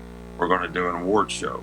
But we got to get ready for a game, and we got to clean up yesterday's game. And we had graduation last weekend, so we had to fly back from Arkansas and have the guys walk for graduation. So everything is just squeezed, but a lot of the other things that go into, the life of a student athlete kind of get squeezed a little bit too. But, we don't need to have 3 weeks off to be able to play in these games. It's just a little different from all the other things that happen with college football players. And how have those things impacted the feeling that you expressed last night in the postgame about how you feel about this team and the spirit that they've shown in pursuing championships? Well, this team has done a phenomenal job all year long of handling disruptions, overcoming adversity, being resilient to various things that have happened, whether it's me missing a game, other coaches missing games, players missing games. They've really stayed focused. And we told them all early on that the team that handles the disruptions the best is the team that's going to have the best chance to be successful in the end. And I think, our players certainly did that. I'm really proud of this team. It's really interesting when the best players on your team are the best people on your team. It always makes for an enjoyable team to coach. Coach, we always talk about your offense and how explosive they've been. I wanted to ask you about the defense. I know there were some question marks coming into the season. 4 new DBs, Dylan Moses coming off a knee injury. People wondered where the pass rush would come from. We know you gave up 48 points against Ole Miss early, but they really improved after that point, getting better and better and seemingly a lot more confident. What changes did you see? Where has your defense gotten so much better?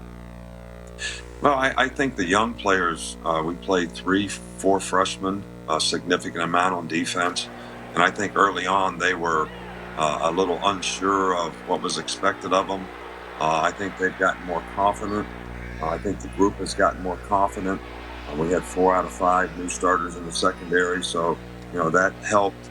And even though we knew that we would be very challenged matchup-wise yesterday because of Florida's offense, they've got some really great mismatched players.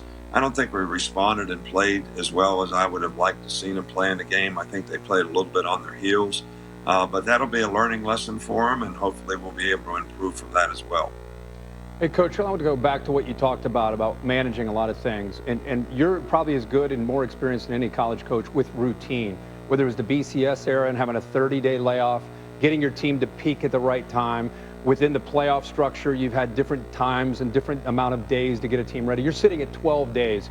How do you find the plan? How do you derive that plan and build a 12-day plan to know what it takes to get your team mentally, physically right to peak just right on the first? Well, I think this is a lot like having a bye week. I would say that we're going to try to manage it a lot like we would a bye week. So that's not a routine that's abnormal for the players to understand. And at least we can give the players 3 days during Christmas to be able to do that. I have a hard time. We let our players go home when we had a bye week. We tried to educate their families and those that had not tested positive on the safety issues and the things that they needed to do to, stay safe and healthy so we wouldn't have an issue on our team. I don't have the heart to tell the players that they can't go home for Christmas. So we're going to try to do the same thing in that regard. And so we'll give them 3 days off for Christmas, practice a day or two before they go, and then have kind of a normal week when we come back. So that's the plan, and that's the way we'll try to implement it. Hey, Coach, how have you guys managed the mental grind that 2020 has been as far as the testing all the time, the practicing, not knowing if you're going to have a game versus not knowing if you're going to be at a game? We always talk about the physicality of football and what that is to deal with, but how have you guys managed the mental aspect of what this season has been? Well, that's been the thing that I've been most concerned about all year long. And we've probably been a little more lenient with the players in terms of how much we practiced, how we changed practice routine, how we've kind of cut back practice. We've given them, some days off along the ways on Monday where we'd give 2 days off instead of, a normal week. So we've tried to implement some of those things along the way. Like before we played LSU, we didn't practice on Monday just to change the routine, knowing that we were going to play 3 games in a row and the third one would be an SEC championship game. So we want to continue to try to manage our team, not just physically, as you mentioned, but also psychologically, because this season has been longer than most. We haven't played any more games, but they have been a lot more spread out, and psychologically, that's really what grinds on the players, I think. As you get ready for this matchup in the Rose Bowl game, which will be played in Dallas, Nick, what are your initial impressions, what you've seen of Notre Dame so far? Well, other than seeing them on TV, we hadn't a chance to look at them. I know they have a very good team. They beat, Clemson, who has a really, really good team. So I know they've got a really good quarterback. They play very good, very tough defense. They've got some skill guys that can make plays. So I don't think you win at 10 games in this season without having some really, really good players. Because I think that was the big thing about this season.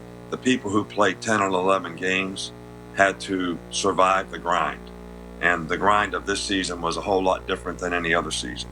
And, that's why I thought those teams should be rewarded. But I think Ohio State has a great team, and, they probably deserve to be in the playoff as well based on the quality of team that they have. So it was a tough challenge, I think, for everybody, but I know Notre Dame's got a fantastic team, and it'll be a difficult preparation for us because I do know from watching them they play a little bit different. They've got lots of tight ends, big tight ends. We haven't played against a team like that this year, so it'll be an interesting challenge. Nick, we appreciate your time. Congratulations on returning to the college football playoff again, and wish you all the best. Well, I'm very happy to be here with you, and I wish you all a happy holiday, and I appreciate what ESPN does for college football and reinforcing a lot of positive things and promoting our game for players. So thank you for that. All right, Nick Saban, head coach of the Crimson Tide. On New Year's Day, Alabama will take on Notre Dame. Alabama, Notre Dame in the Rose, Clemson, Ohio State in the Sugar, both coming up on New Year's Day.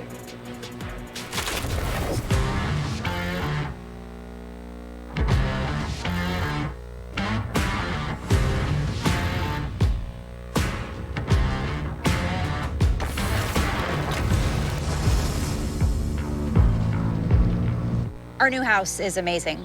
Great street. Nation. Welcome back to College Football Playoff Selection Show, presented by AT&T 5G. Capital One Bowl Mania game back again. We pick the winner of each game, chance to win a trip for two to the 2022 College Football Playoff National Championship game in Indianapolis, plus your share of $25,000 in total prizes. You can make your picks now. ESPN.com/BowlMania. Ask the fans, here are the 4 CFP teams, and they voted for and who they voted for in the Capital One fan vote. You take Alabama and Clemson meet once again in the College Football Playoff National Championship game. 59% took Alabama, 41% taking Clemson. So far, 133,000 votes and change. Checking in on that. Both those teams have games TFI first. Alabama taking on Notre Dame, Clemson, and Ohio State in the semifinals. Chris Fowler rejoins us now. Chris, we just had a conversation with Nick Saban about how he's going to handle the truncated period of time between the end of the season and the playoff and what it would mean for the players outside lives. What was your reaction to what you heard there? Wisdom from Saban doesn't surprise me, Reese. I think that the mental wear and tear, I mean, for all of us on the planet, has been so real the last 9 or 10 months. It's not lessened by youth. And we talk to players every week, and the isolation, the mental wear and tear, the anxiety about constantly awaiting the test and then awaiting the result, that's very real. And we've talked in the past, in the playoff era, about what a physical marathon it is. You win the championship in game 15. Well, this year, as Saban pointed out, would be game 13 for 3 of the teams. And if Ohio State wins it, just game 8. But the psychological wear and tear makes up for the fewer games, I think. And I've been a big believer since sports resumed in 2020, Reese, that no asterisk should be attached to the championships. It began at the U.S. Open. We saw it in the NHL, NBA, Major League Baseball. And there's no asterisk attached to the champion of college football this season. Now, I do believe that many will think there's an asterisk attached to the bracket when it comes to Ohio State, only playing 6 games. But the Buckeyes have a chance to erase the asterisk, crush it. If they can beat Clemson and then beat, I'm going to boldly predict this, Alabama that's going to be awaiting the winner of the game in New Orleans in Miami. There's no asterisk attached to beating Clemson and beating Alabama. Even at 8-0, they would be worthy champions. But I know there's a lot of skepticism going in. I just think anybody that shows the resilience, which all the coaches have eloquently talked about, we've all gone through it this year, you deserve everything you get, and you deserve a trophy that stands among all the other trophies in the history of the sport, maybe even an extra little trophy for getting through this year. The resilience has been remarkable, and Chris, I know you've talked to many people, as I have, the number of mental health issues, not just among football players, but among athletes across departments, has been significant as a result of the isolation and the things that you've mentioned. But on the field, and I agree with you, no asterisk should be beside this season. And Ohio State has talked about the lack of continuity in practice and all of those types of things, but there it is real that they will be fresher once they get there. Whether they can use that to their advantage remains to be seen, but I think it's a legitimate factor going into these semifinal games. I agree. Fresher physically, but Ryan Day laid out the challenges, the lack of continuity, having the offensive line together, having the other guys together. Does that make up for playing fewer games? I mean, we'll wait and see. But yeah, there's no doubt that you'd rather play 6 games going into a playoff from a physical standpoint than play 11 games. And we'll see. I mean, there's a lot of fodder. There's a lot of subplots in that Ohio State-Clemson game. 3rd time in 5 years they meet in the semis. We hope it's a lot more like last year's than the one that was 4 years ago when it was a shutout by the Tigers.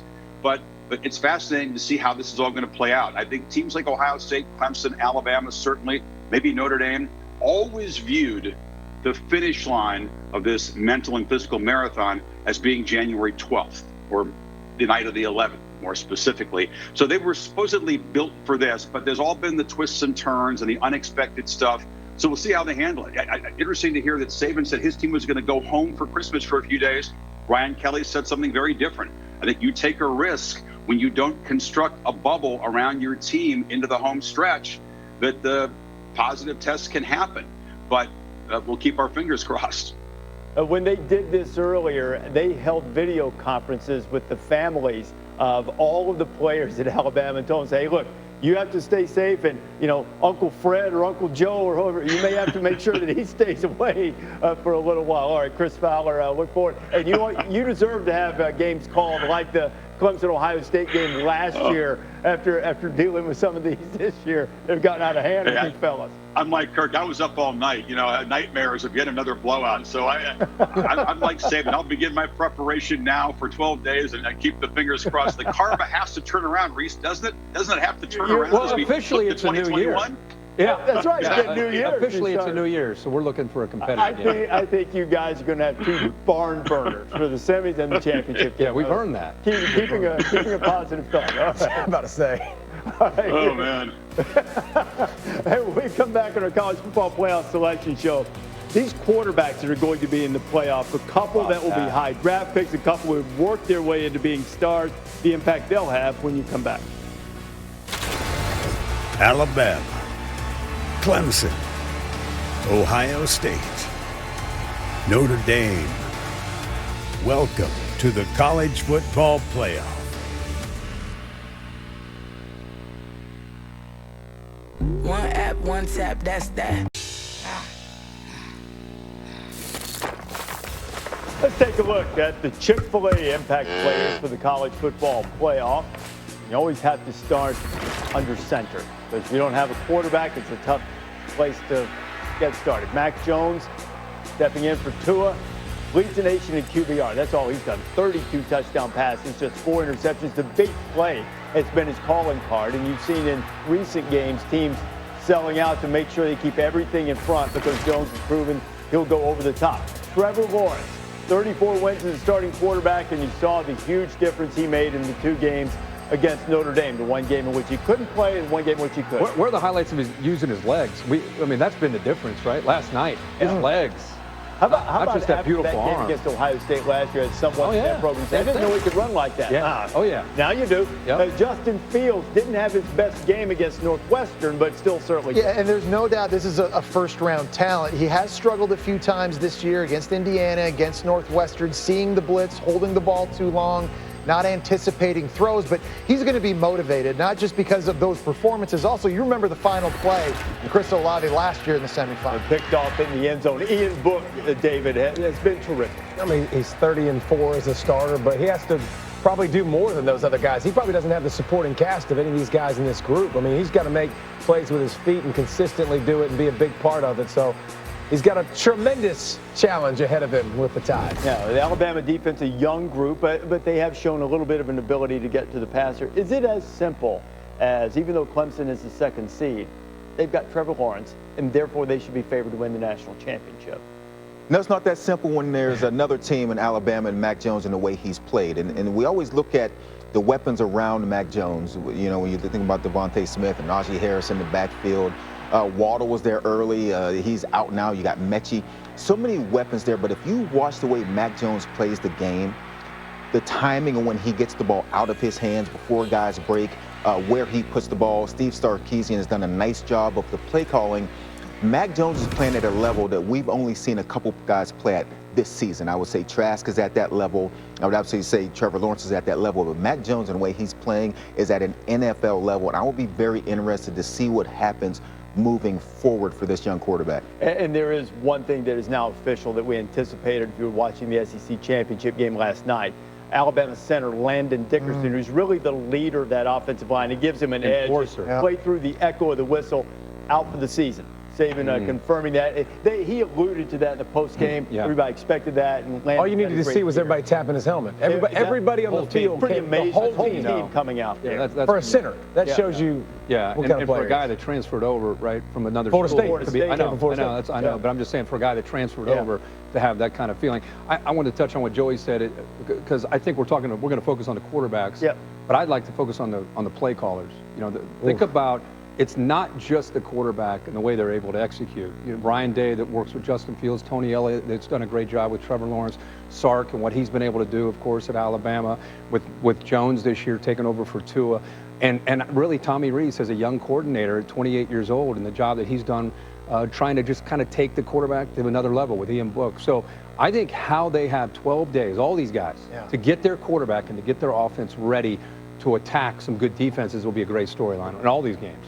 I can't wait to see Ian Book in that game against Alabama. You know, Fowler just said Bama's going to win. You know, he saw the spread. Well, I think the world's saying that. Exactly. Which are you saying differently? Brian Kelly loves so to hear. Ian Book, again, up against all odds, he's going to have to step up and play a huge game. I've been so impressed. How many quarterbacks out there with the record of 30-4 have been as scrutinized as Ian Book. He's been that way throughout his entire career, I feel like. And obviously early this year, first half of the season, had some struggles. They had a lot of new faces catching passes. Tommy Rees is a new coordinator. He heard about it, but that game against Clemson the first time around, remember?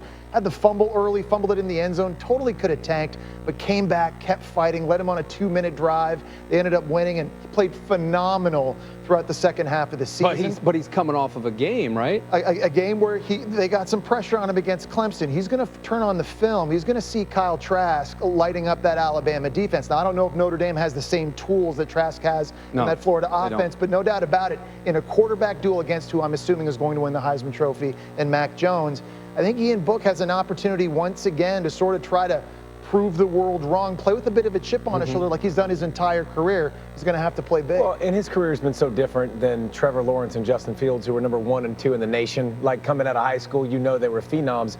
By the way, he deserved criticism. Like he's changed and he's morphed his game and he's gotten a lot better. You know, it'll be interesting to me. Can you change that pocket feel that quickly? Because the only thing I don't like about Book is, it's the thing I love about him too, is he'll create and make plays, but he also leaves the pocket too much because that offensive line's just dirty. It's filthy. It gives him a lot of time. I'd like to see him make more plays in the pocket on time because off script works for a little while and you can make plays. But Clemson, they weren't interested in rushing him.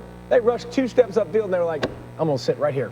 I'm going to look at you the whole time, not letting you outside the pocket. Yeah, that's going to be the whole thing, is that Nick Saban and his defensive staff, they're going to look at this game from yesterday, and what they're going to do is they're going to come up with ways to try to confuse him, because he had open receivers, but it was in rhythm. As soon as he hit his last step, the ball needed to be out, and he just didn't quite trust it, so he was hesitant. And by the time he hesitated, then he starts to do what Ian Book does, tried to get out, but they were able to squeeze the pocket, didn't give him any room.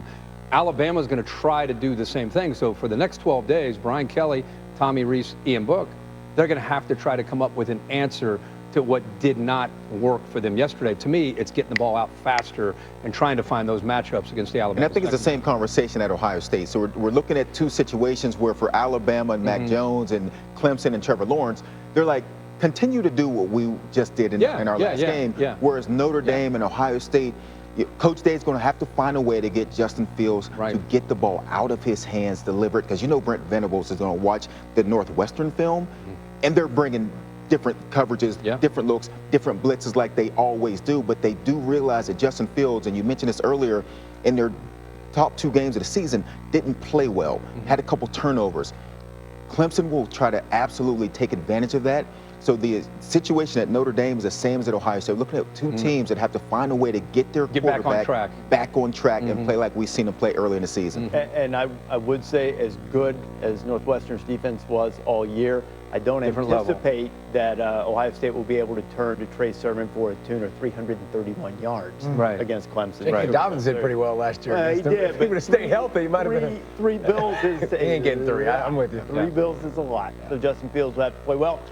Good news for Ohio State. He did play well last year against Clemson. Capital One Bowl Mania game back again this year. You can pick the winner of each game, get a chance to win a trip or 2 to next year's College Football Playoff National Championship game in January 2022. It's in Indy. Plus, you can win your share of $25,000 in total prizes. Make your picks, ESPN.com/Bowl Mania. When we come back on our College Football Playoff Selection Show, Heather Dinich has covered the selection committee so well to take us inside the thought process that left us with these 4 teams.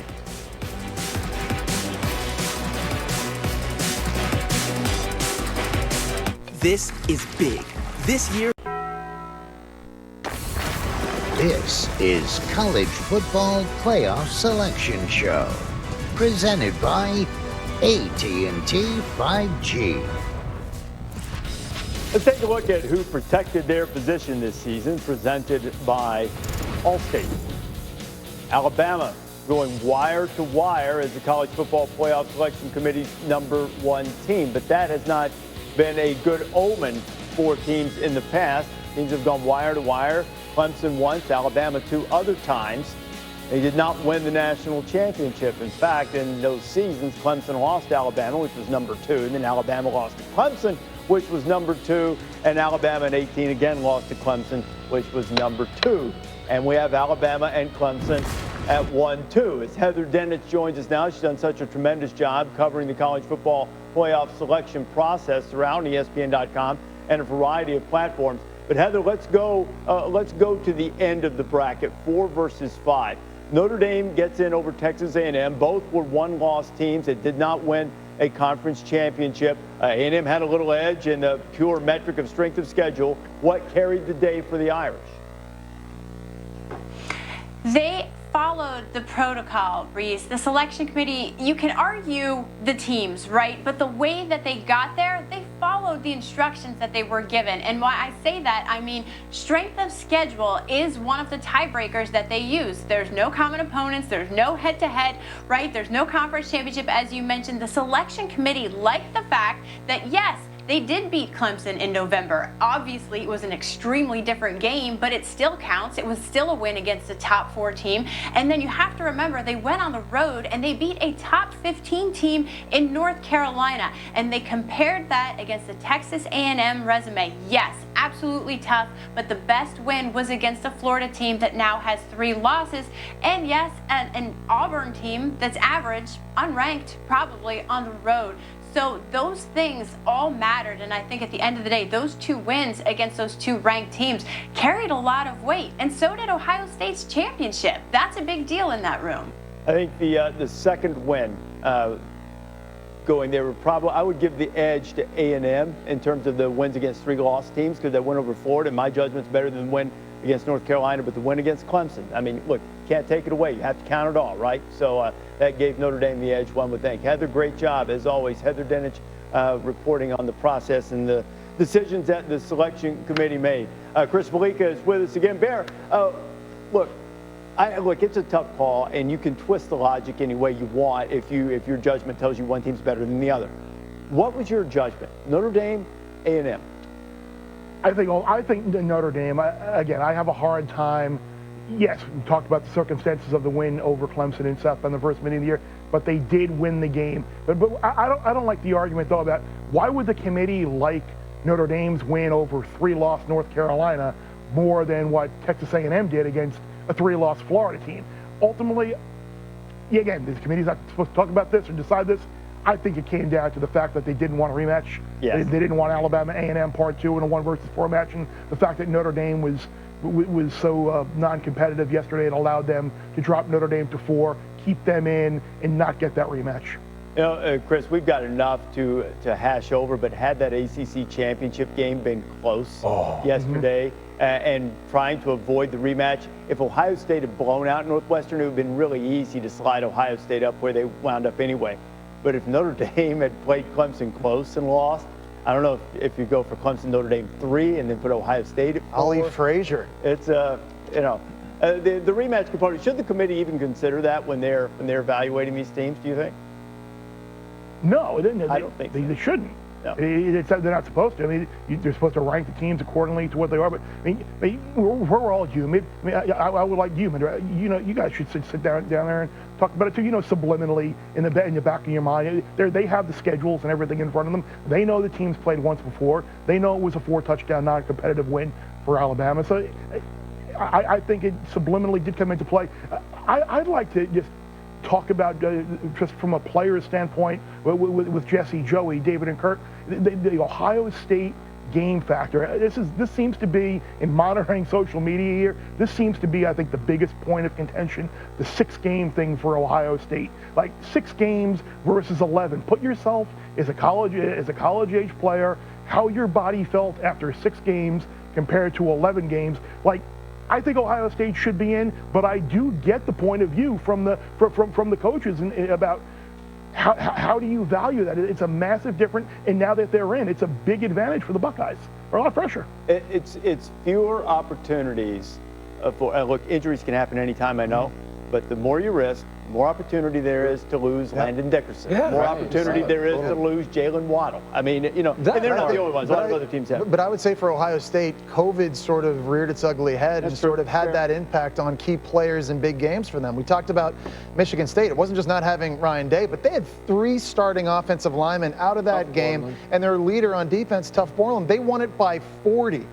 That was a team that just beat Northwestern, Michigan State before that. I think they'll get them all back. Yeah, you're getting him back, sure, but then Chris Olave, one of the best receivers. I want to ask you, but it doesn't matter. In that game, they're not playing, and you have to overcome it. And when you're winning by double digits, I think to the committee, that's impressive. You and I played quarterback. He played receiver. The wear and tear didn't affect us at all. What are you saying about receivers? You come on, man. Don't put me in your class. Now I might not be in I might not be in the defensive lineman class, but don't put me. You guys are like punters and kickers. Okay, hold on a second. Like you probably got 2%. That's fact. Did you ever see Joey Galloway at practice? No. Well, I wasn't there, but you didn't. No one saw him. 3 years old. He was just like, wear and tear. You could have played 30 games, wouldn't have bothered. Hey, let's go back. Question. I'm about to come over there. You close. I'm about to come over there. Hold on, man. Let's go to where the real men are, up in the rolling around in the mud with you. I just want to ask you, all this talk, 6 games versus 11, I don't see a difference. 11 versus 15, I would see a difference. 11 games, you play 12 in the regular season. How's that wear and tear versus 6? The wear and tear matters because, you shoot your hands so many times and you hurt your thumbs, and it adds up. Those little nicks add up throughout the season. One thing I'll say, too, though, on the other side of that is I also think you see a lot of rust because you get into the game, and once you start getting in a flow and you know what your teammates are and you know what they're doing and we're communicating on a high level, I think that's why Ohio State's offense has been where it's at. I think the components are there, the pieces are there, but the rust is also a big factor because they don't have that continuity, knowing where the receiver is going to be, knowing the offensive line being able to communicate. Sermon just entering the mix, by the way, this season as a transfer, so I think it works both ways. I would rather be the fresher team. I'd rather be the team that has all of my guys because more opportunity equals more injury, just like you saw. What I would say, though, in getting away from that garbage over there from the punters and kickers, and this is why I asked Coach Saban this question, is the mental aspect of what they're dealing with and the amount of time they're dealing with it would be the part that would wear me down more than anything. And so as so many people took all those shots at the Big Ten for starting late, I think they won the battle because now their players have gone through that process for a lot lesser time period to get to this point. Football seasons wear you down physically and mentally the same. By the time you get to the worse, end, by the way? Exactly, and the fact that you're saying which one's worse lets you know that the mental aspect of it. So take this season where you're testing every single week. You don't know if you're going to get the play or not. You're like, you mentioned Chris Olave. You're preparing for the Big Ten championship game. All of a sudden, you're out. You're Trevor Lawrence. You're going to Notre Dame. All of a sudden, you're out. Mentally, I would be absolutely ready to be done with this season. So the shorter time period is going to matter. By the way, and your outlets are gone. Physical part. Your outlets as a player is to go hang with your boys and go downtown and go do. Now you can't do it. Yeah. You can't. Well, that's great. Now you're Now you're stuck on what me and her was doing. Video games. But a lot of people need to go downtown. They need to get away from football. You can't get away from it, bro. I think that was the biggest difference for so many of us rookies in the NFL when you're playing 12 games in college and then 16. You're hitting the wall in the month of December. I just think emotionally a lot of these collegiate players are doing that right now. It's such a smart point you made, too, about Joey made a smart point. Yeah, he did, about Ohio State. I was talking to Ryan Day this week. 72 practices for 6 games. That's draining, too. That's a lot in a different way. In a different way. And also the fact that, they started a lot later, too. So Alabama, for instance, Clemson, they've been doing this long. They were in Justin for Fields like 2 months. Well, Justin Fields was watching Georgia practice, for a while. Thought they weren't going to play. Alabama players leaving the facility after finding out they're the #1 seed in the college football playoff. They will play in the Rose Bowl game being played in Dallas against Notre Dame.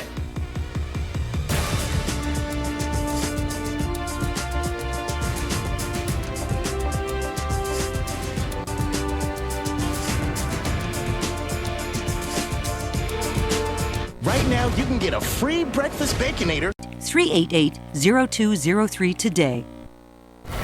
College Football Playoff Foundation is the largest sports entity showing support for education in America. This year, college football went big to show support for educators everywhere, recognizing the hard work, long hours, and dedication to their students, whether they were in or out of the classroom. ESPN, proud to continue to support the College Football Playoff Foundation together with conferences, schools, and bowl games.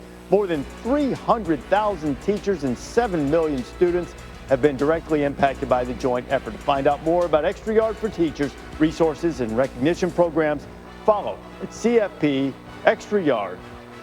On behalf of all of us, we want to thank the teachers. Don't forget, 4 o'clock Eastern Time, it is Championship Drive, Rankings Reaction. Then at 8:30 Eastern, Championship Drive.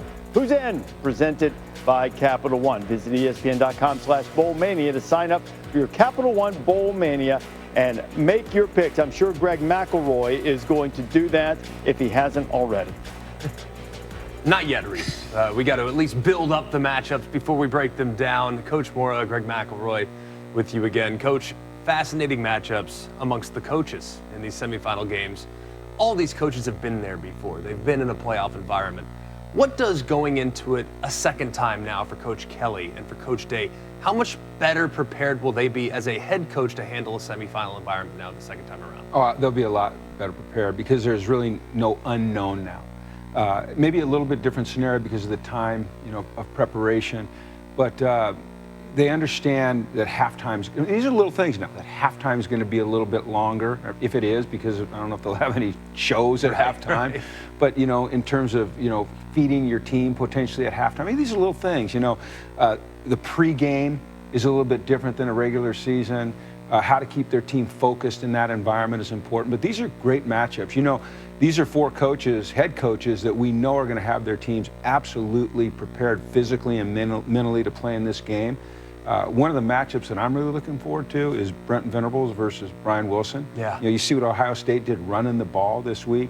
You saw what Clemson did stopping the run. I think that's a fascinating matchup. I have so much respect for both of those guys and their creativity, their ability to take their players and put them in great positions and then attack the weaknesses of their opponents. Yeah, there's no denying that Venables is always going to command so much attention in a matchup like this. And I really wonder, too, because Trevor Lawrence, and not only did he do amazing things through the air, because he was fantastic throwing the football, but his legs now. Mm-hmm. And how that actually made Travis Etienne better, and how that made the offensive line better. They went from a team that got pushed around a little bit in that first game against Notre Dame to a team now that looked as though they can not just beat you over the top, but they can also beat you down and down out on the ground if they so choose.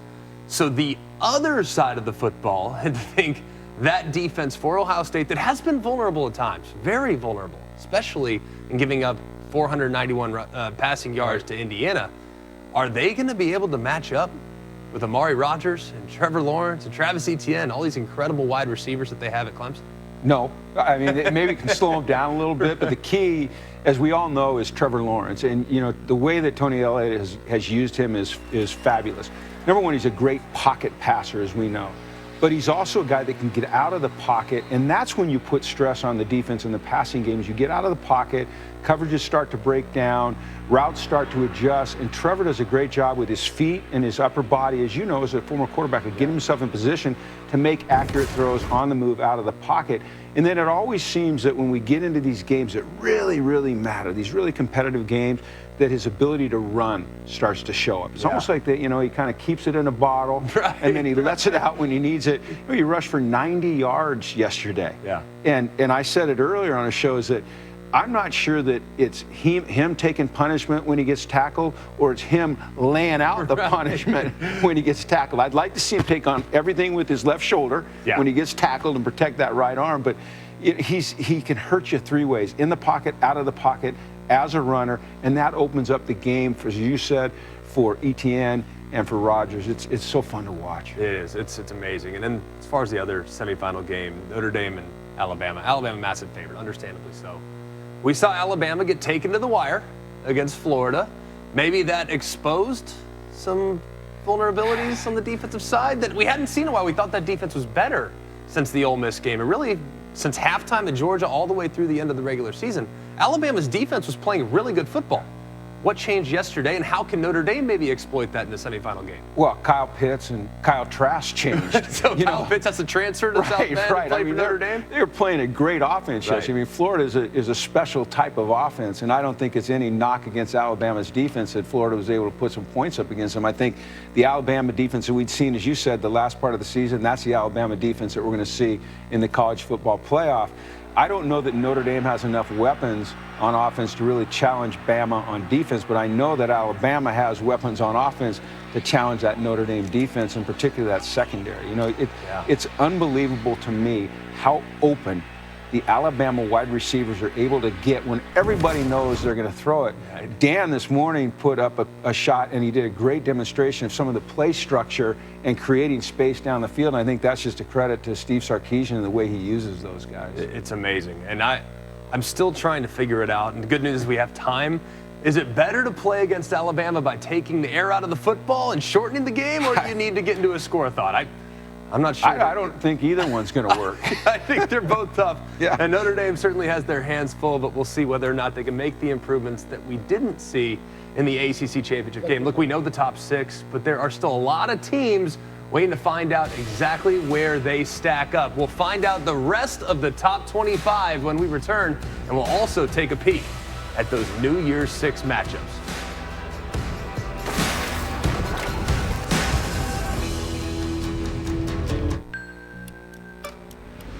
To breathe. This is College Football Playoff Selection Show, presented by AT&T 5G. Our next Monday Night Football matchup, Ben Roethlisberger and the Steelers take on the Bengals. Pittsburgh has lost 2 straight, trying to get back on track. Keep pace with the Chiefs. On AFC bye this season, 8 Eastern, 5 Pacific on ESPN Deportes, and the app. Coverage starts Monday night countdown at 6 o'clock for the Steelers and the Bengals Monday night. I get the Steelers going. Yep, get them back on track. Get them back on track. You know, I mean, start 11-0 and then couple losses. Play Cincinnati. You want to be playing your best football entering the playoff. Yeah, that's right. Bengals worry about the draft. They ain't got time for this. Season's over. Go ahead and say it, Herbie. Season's over. It is. Wait for the draft. Been over. The red season's already over. Joe Burrow got hurt. It was. No. Are you worried about the Reds already? Yeah, well, Joey enjoys my suffering. Yeah, right? Week 3, Herbie, season's over. No, and it'll be April. The Reds will have lost like 10 in a row, and I'll be like, hey, you can't get to the Reds until we get through the New Year's 6 bowls. Oh yeah, I know. You got semifinals for you to go I'm to. saying this guy. There you go. Yeah. And let's start with the Goodyear Cotton Bowl Classic. Well, now. All right. But what have we here? December 30th, 8 o'clock Eastern on ESPN. Man, I love this. The passing attack of the Florida Gators and Kyle Trask and Pitts and Kadarius Toney going up against that Oklahoma defense that has gotten so much better now in the second half of the year. Getting Ronnie Perkins back for them has been key. That's going to be a real good matchup. Second year with Alex Grinch. It's a collective effort. They just understand it, playing faster. Do you notice the numbers beside the two teams? 6 and 7. 6 Oklahoma, 7 Florida. Reese, why are you looking? He looked right at you. Yeah, he knew exactly where to go. And honestly, I'm good with this. I'm okay with it. Okay. I don't believe they're 7th. They should be ranked 7. But okay, so what? I can't wait to see this matchup. And if you're Oklahoma and you think your defense has gotten better, Kyle Trask is going to find out.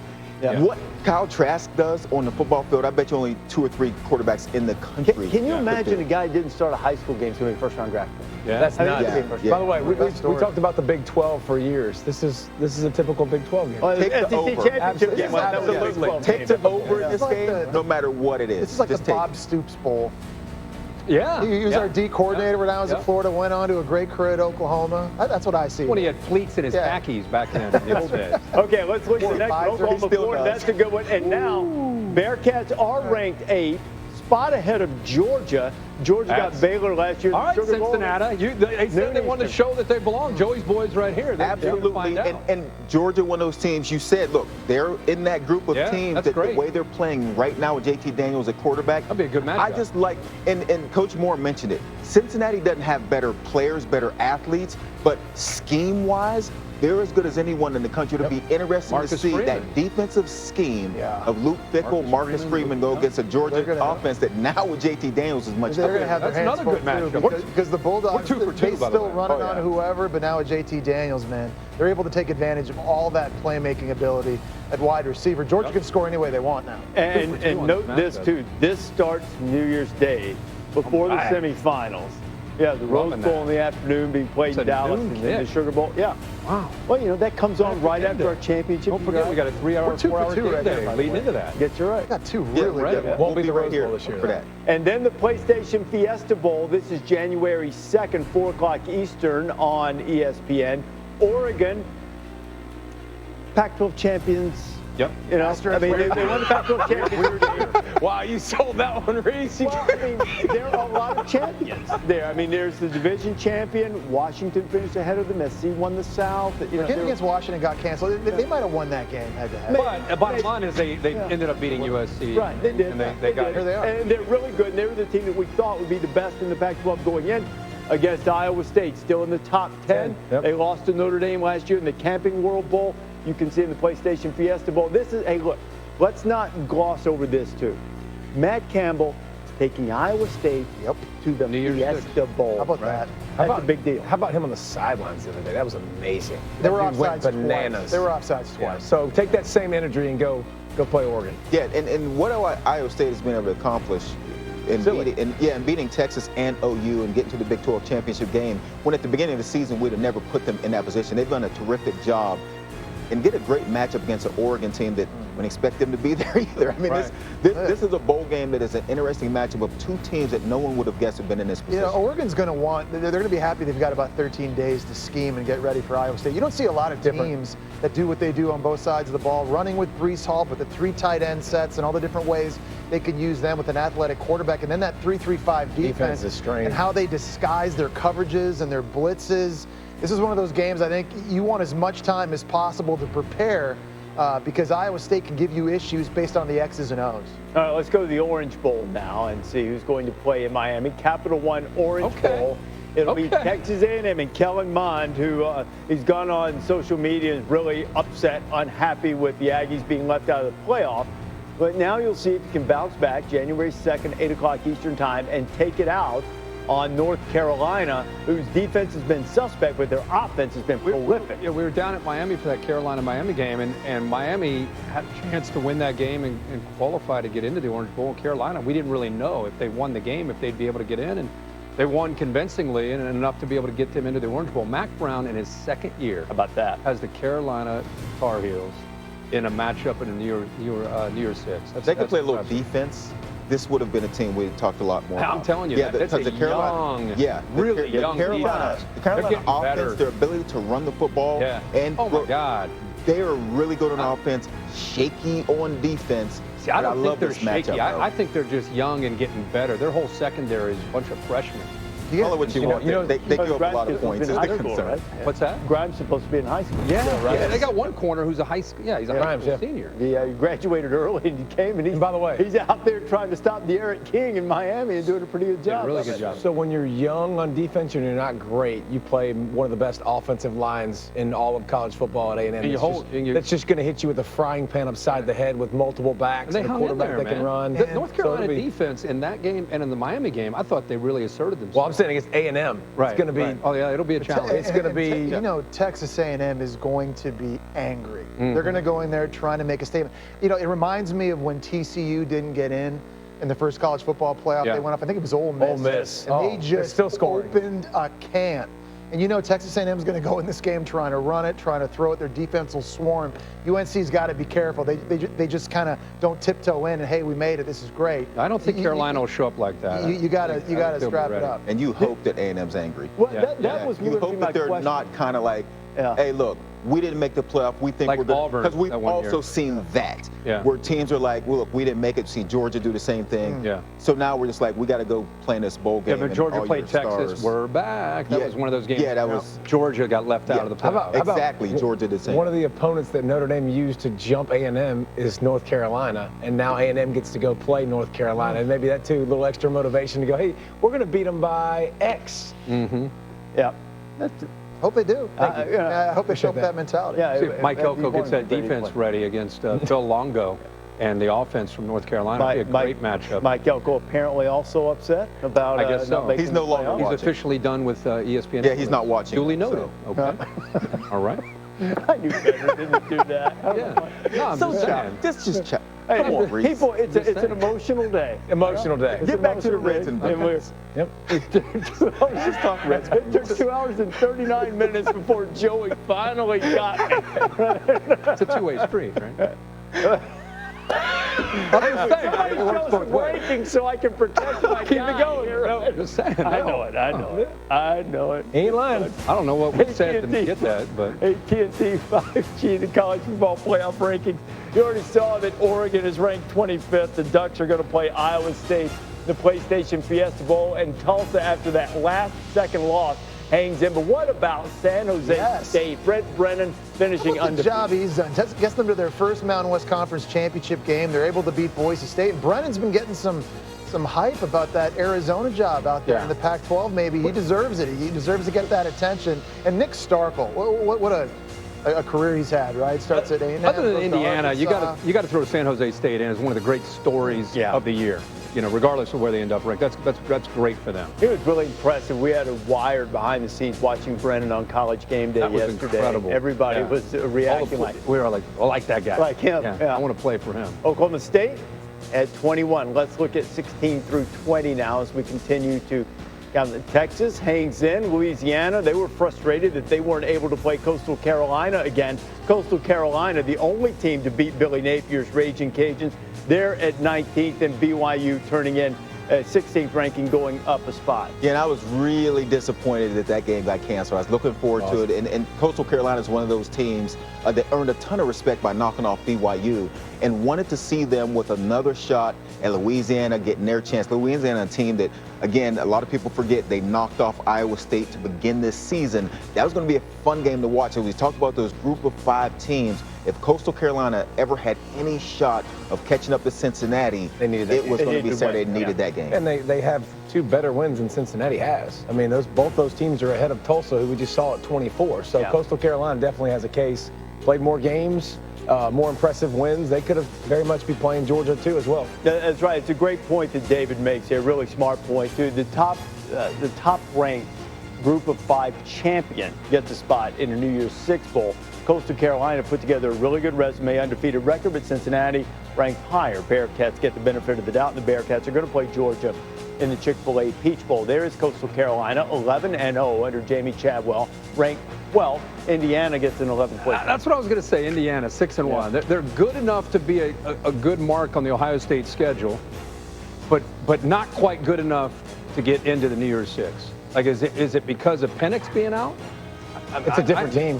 It is, but I'm surprised that Indiana, maybe they got serious consideration. When we were showing all those bowl matchups, I'm just surprised that Indiana, to me, had a historic year, and to be left out, I'm surprised. Yeah, you do have, you have the affiliation and some of the bowls that are tied together within the New Year's Six, but this year there are more at large spaces than there are in some years, and Indiana not quite getting in, but Tom Allen's team had a terrific season nonetheless. Okay, we know who the top 6 are, but let's count them on down. Iowa State, we showed you they'll be playing Oregon in the Fiesta. They finished at 10th. Georgia is 9th. Georgia playing Cincinnati not far from home in Chick-fil-A Peach Bowl. Cincinnati's ranked 1 spot ahead, undefeated for Luke Fickell's team, and Florida holds steady at number 7 after coming up just short against Alabama. So here the top 6, if you happen to just be joining us.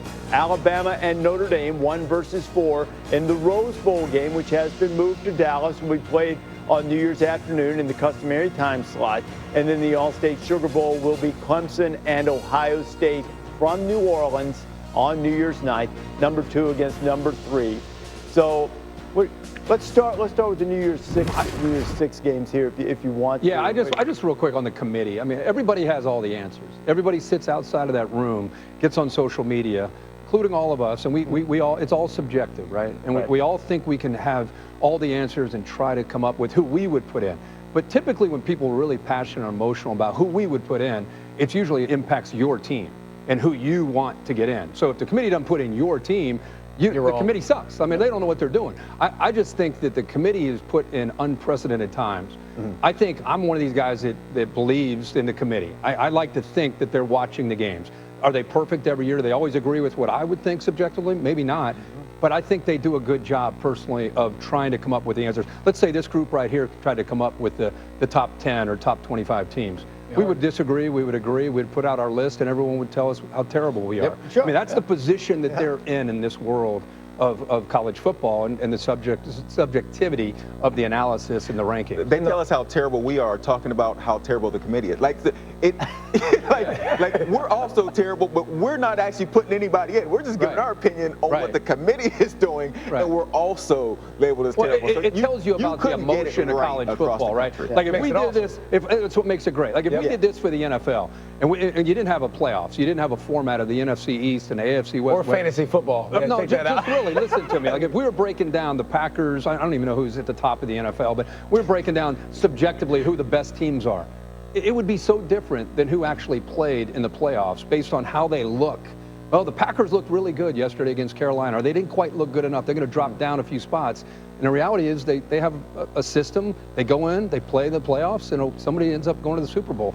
In our world, it's not like that. Especially, and it's so easy to poke at it. Hardest year ever to do it. Too, because there's no non-conference games. There's very few common opponents. You don't have all those different metrics to use and to help them.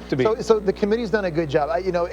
They talked about watching the games and watching as much football as possible to try to get the eye test. I think we all talked about on our Tuesday night shows that was going to be a factor and maybe outweighing some of the other ones we've used in years past the committee would have to do, and I think they've done that. They're never going to be perfect. Everyone's going to have an opinion, but I'm perfectly fine with the 4 teams they have in and the order they're in. And the other thing, too, we always talk about how would you tweak the system, what would you do differently. Use the NFL for an example. Now, I know the Washington football team is playing better now, and the record is coming back to a more palatable stage. But there was a period of time when teams that were leading the NFC East were like, 2-7 or something like that. If you said, what conference champions or division champions in football, they're making it no matter what. What happens if you have a division like that in college football and then you leave out, some 10-win team that finished second in their division? So there's always a downside. That's my point. It's not going to be perfect. And Kirk said it perfectly. You're not always going to agree with what the committee does because these are subjective judgments.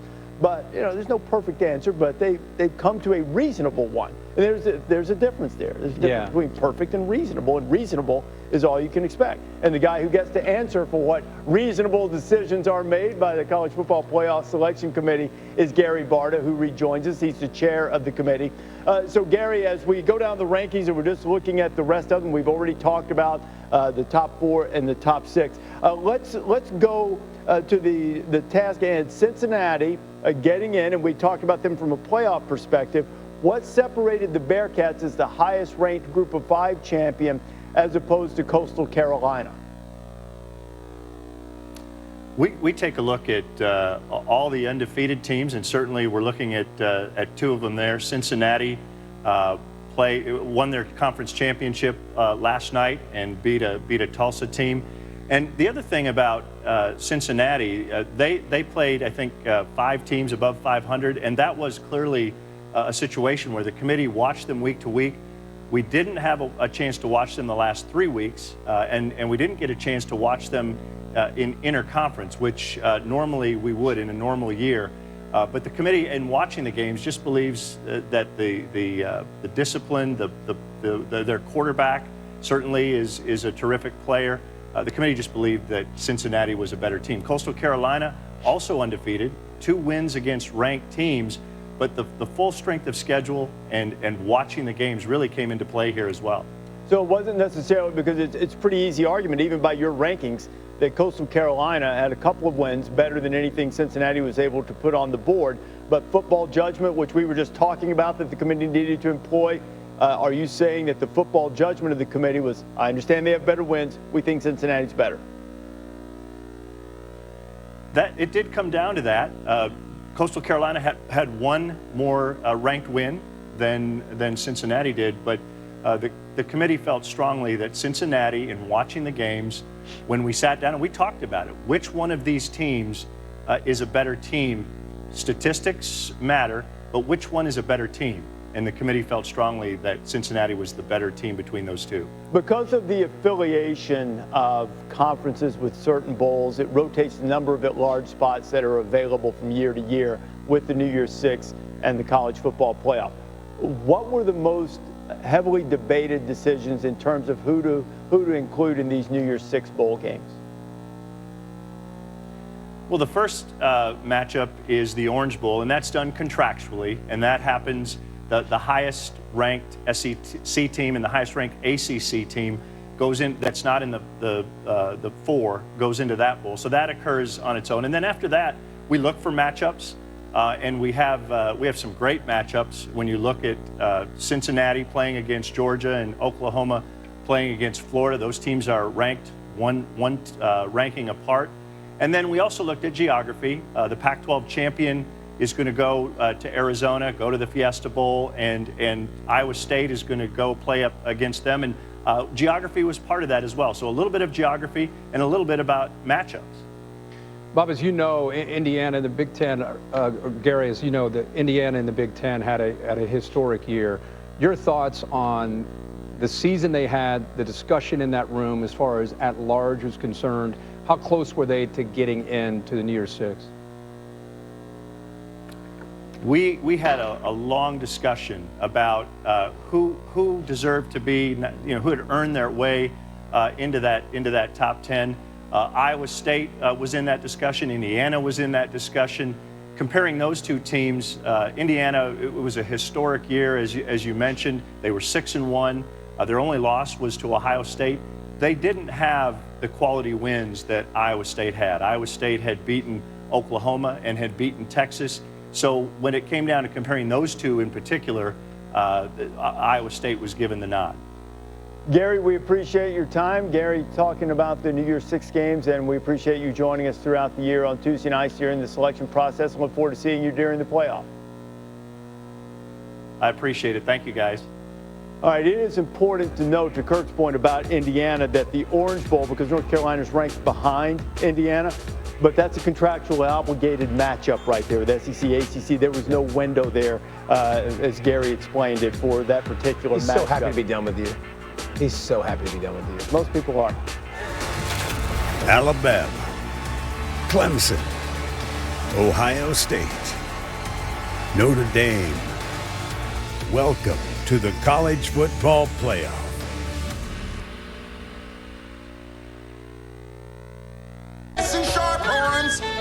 Presented by State Farm. A new year begins, and one of these 4 teams will be crowned the new national champion. Lawrence to the end zone for a touchdown. Bama leaves no doubt. Field spins and gets to the end zone. Touchdown, Notre Dame! The College Football Playoff begins with the semifinals on Friday, January 1st on ESPN.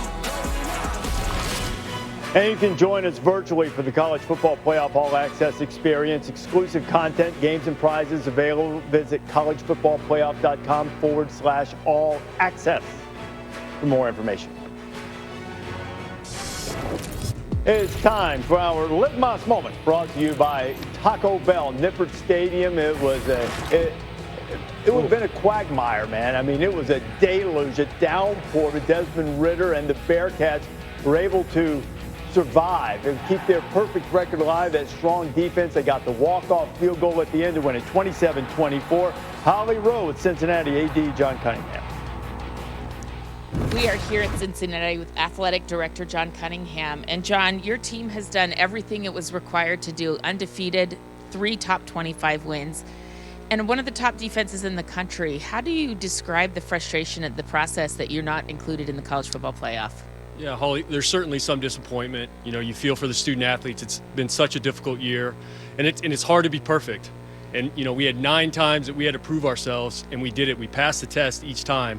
And so I feel strongly that there should be something to be said for that. But at the end of the day, we're excited about the next challenge that we have. We're going to be in a fantastic bowl game against a really good opponent. And, you know, Coach Fickell will have the team ready to go, and we're excited about that. What conversations do we need to start having around the group of 5 and how fair the process is right now for all of those group of 5 schools? You just want a path.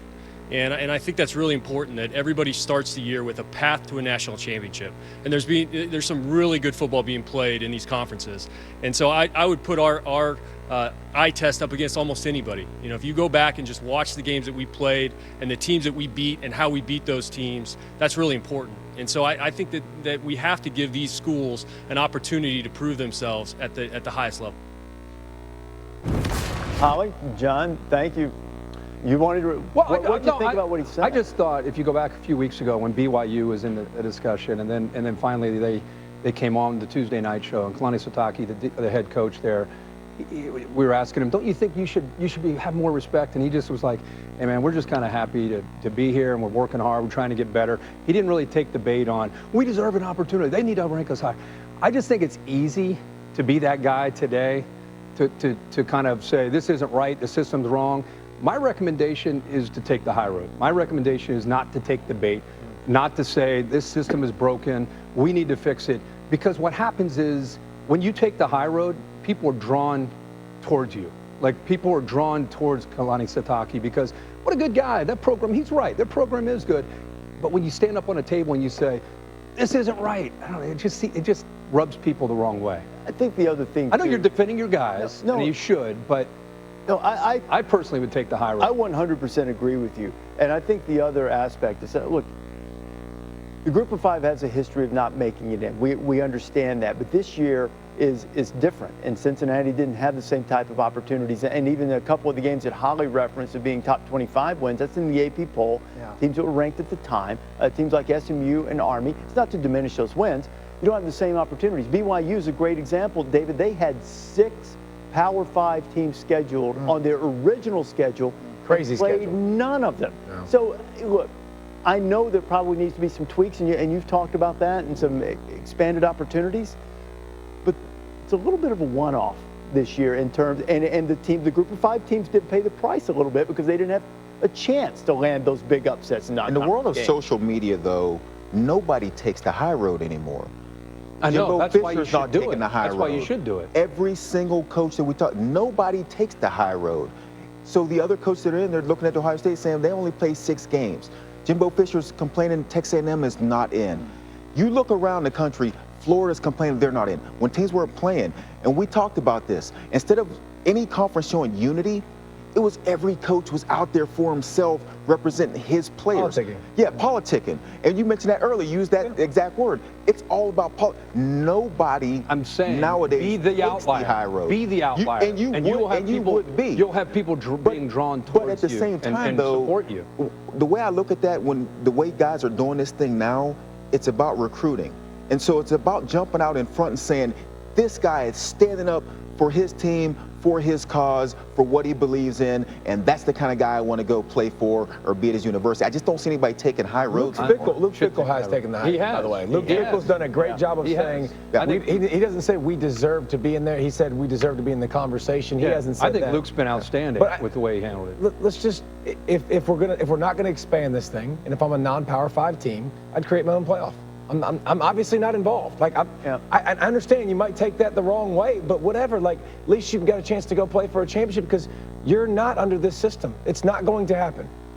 I still think it takes a very particular set of circumstances. It takes a little good scheduling luck and excellent play, and it's still difficult. I'm not disputing that at all.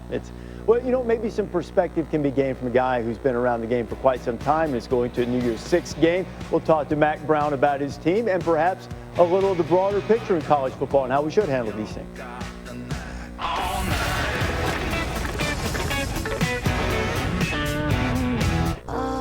Mom, I'm finished.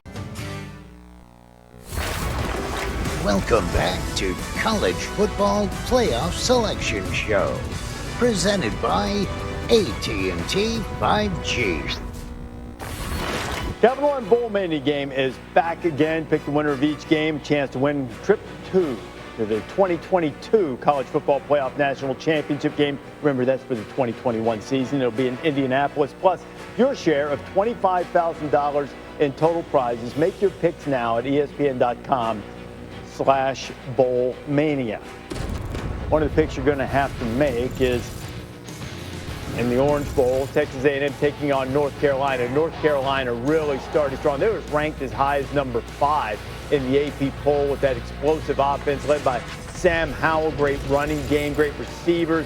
They played Notre Dame on November 27th, played them tough, jumped to a lead, but then the Irish prevailed in that game just after it's a one-possession game with a couple minutes to go. Yeah, how about this offense? And then they blew Miami out. Phil Longo and the fellas. Still running. 556 yards per game. That is 4th in the country.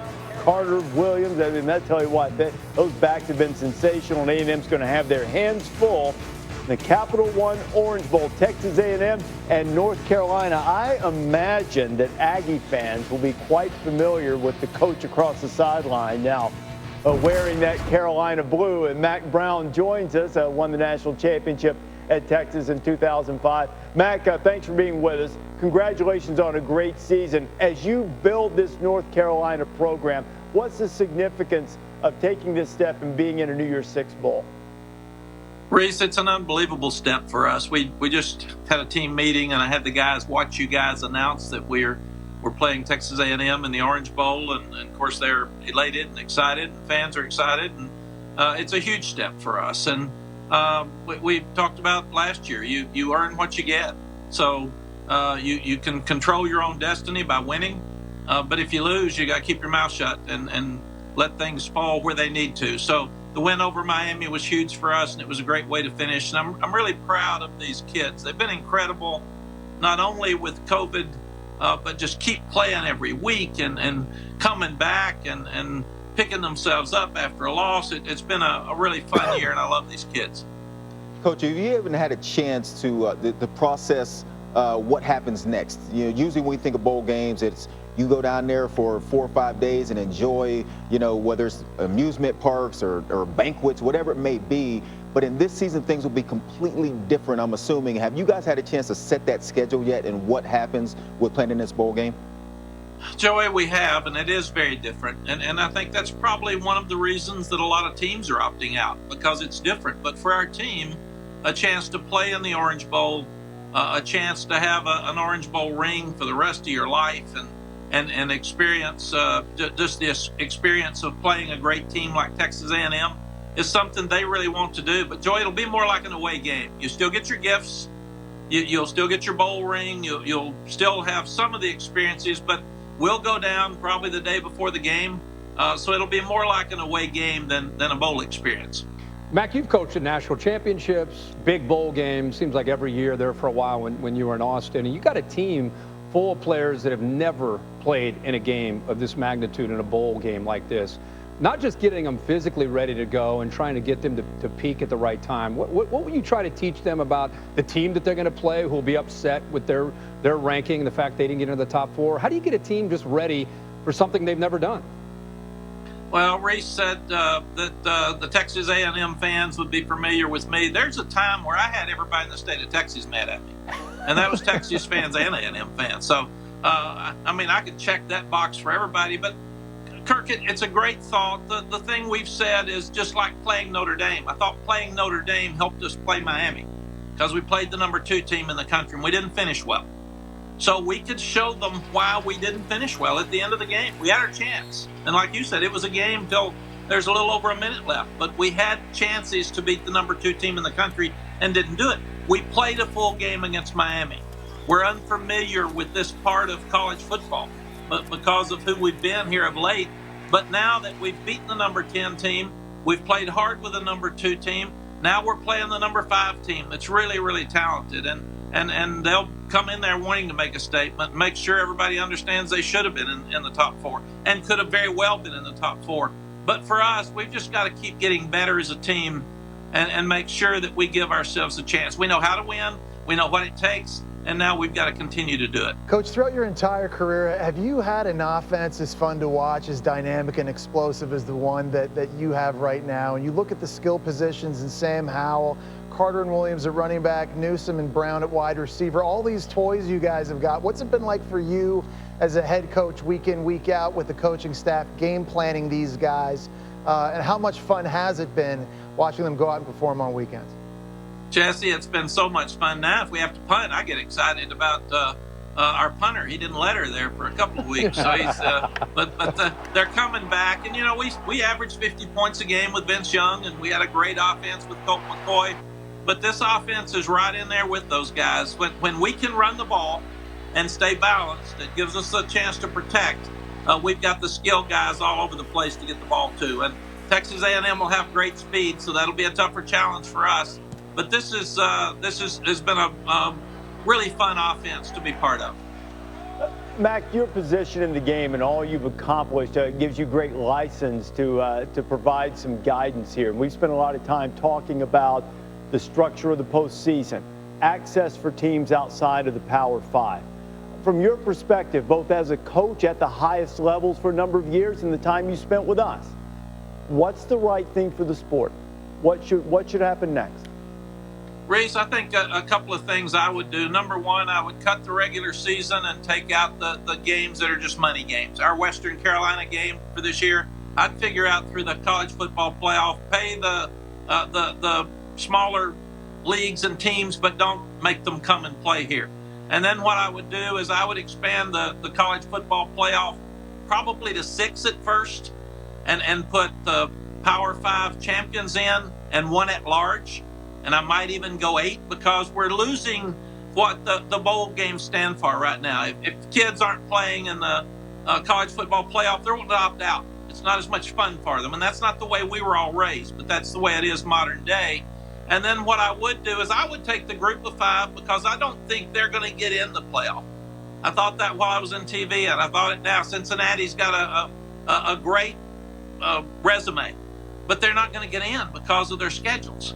And if that's going to happen, let them play their own national championship, have their own polls, and then you can win the national championship like Central Florida thought. And that's not saying that they shouldn't have that chance. They're not going to have a chance. The system is not set up right now for them to get in. And we've seen it every year. So to me, what David said a few minutes ago, let's play a national championship with Group of 5. And they'll be really, really proud of it. Let's have a Heisman-type trophy winner as Group of 5. And let's do the same thing with the Power 5 schools. Been a lot of talk that perhaps it's on the horizon if the Power 5 schools and a few others that want to join suit potentially could break away from yet another division. A different discussion for a different day. The one for today is congratulating the Tar Heels on making it to the Orange Bowl to take on Texas A&M. Mack, thanks for spending time with us. Thanks, Reese. Thanks for having me on. Appreciate you guys. All right, Mack Brown joining us. North Carolina's had a terrific season. They'll look to punctuate it against the Aggies as we take a look at our Capital One Bowl Mania preview. Texas A&M and North Carolina. Mack Brown's had a really good record against A&M, of course. That coming when he was the head coach at Texas, and then there's Cincinnati and Georgia. 2 really good matchups. Yeah. You know, I think for different reasons, A&M feels slighted. They're going to show up in a bad mood. Mack Brown's got a talented team, young team, and then Cincinnati and Georgia. You know, that has all the makings of little guy versus big guy. There have been some terrific moments. Get you a little football, memorable moments from this season that the plays that shaped the college football playoff. We have our 4 now. Alabama, Notre Dame, Clemson, and Ohio State.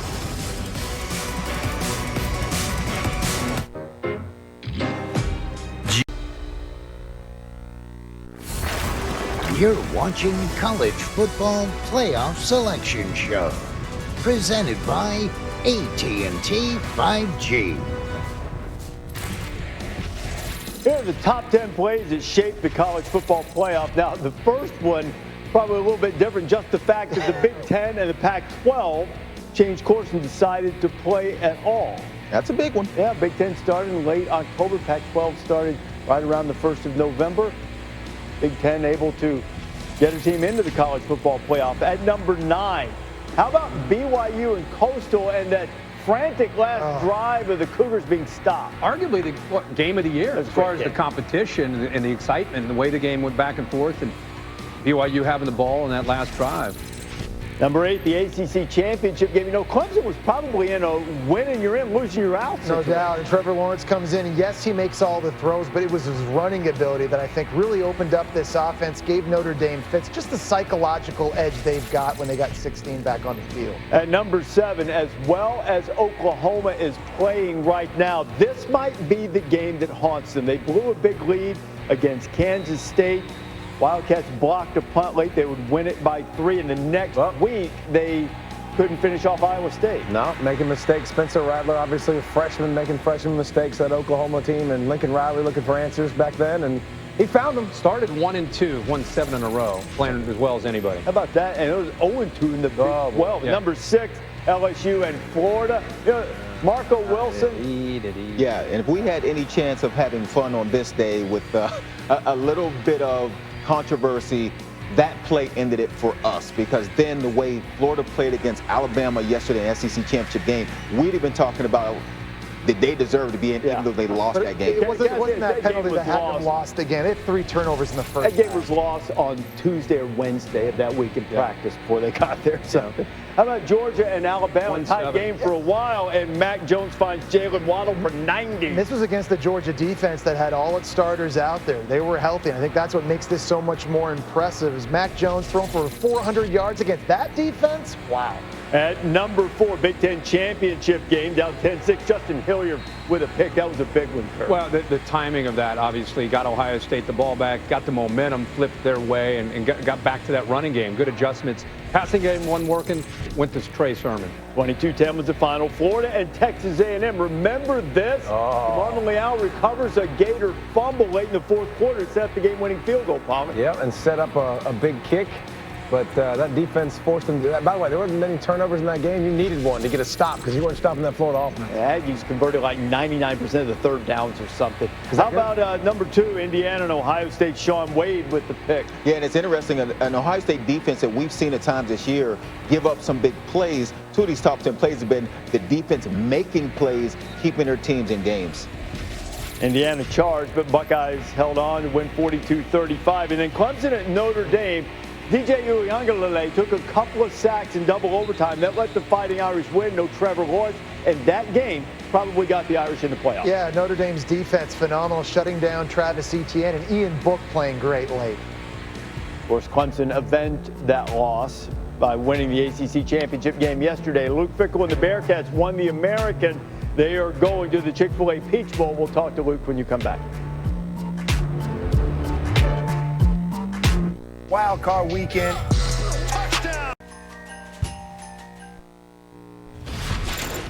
Back on a college football playoff selection show. That is the College Football Playoff National Championship Trophy presented by Dr. Pepper. 4 teams in: Alabama, Clemson, Ohio State, and Notre Dame. Cincinnati finished off a great season, undefeated. Champions of the American. They were ranked at one point as high as 7th in the college football playoff rankings behind Desmond Ridder, who was so dangerous. But COVID got in the way, cost Cincinnati some games, had an extended period of time in which the Bearcats or their opponents weren't able to play. Eventually got to play Tulsa last night in a deluge in Nippert Stadium and won on a game-winning field goal at the end. A Tulsa team that prior to that had lost only 1 game. And Luke Fickell's Cincinnati Bearcats are champions of the American. They are undefeated. They're going to play Georgia in the Chick-fil-A Peach Bowl.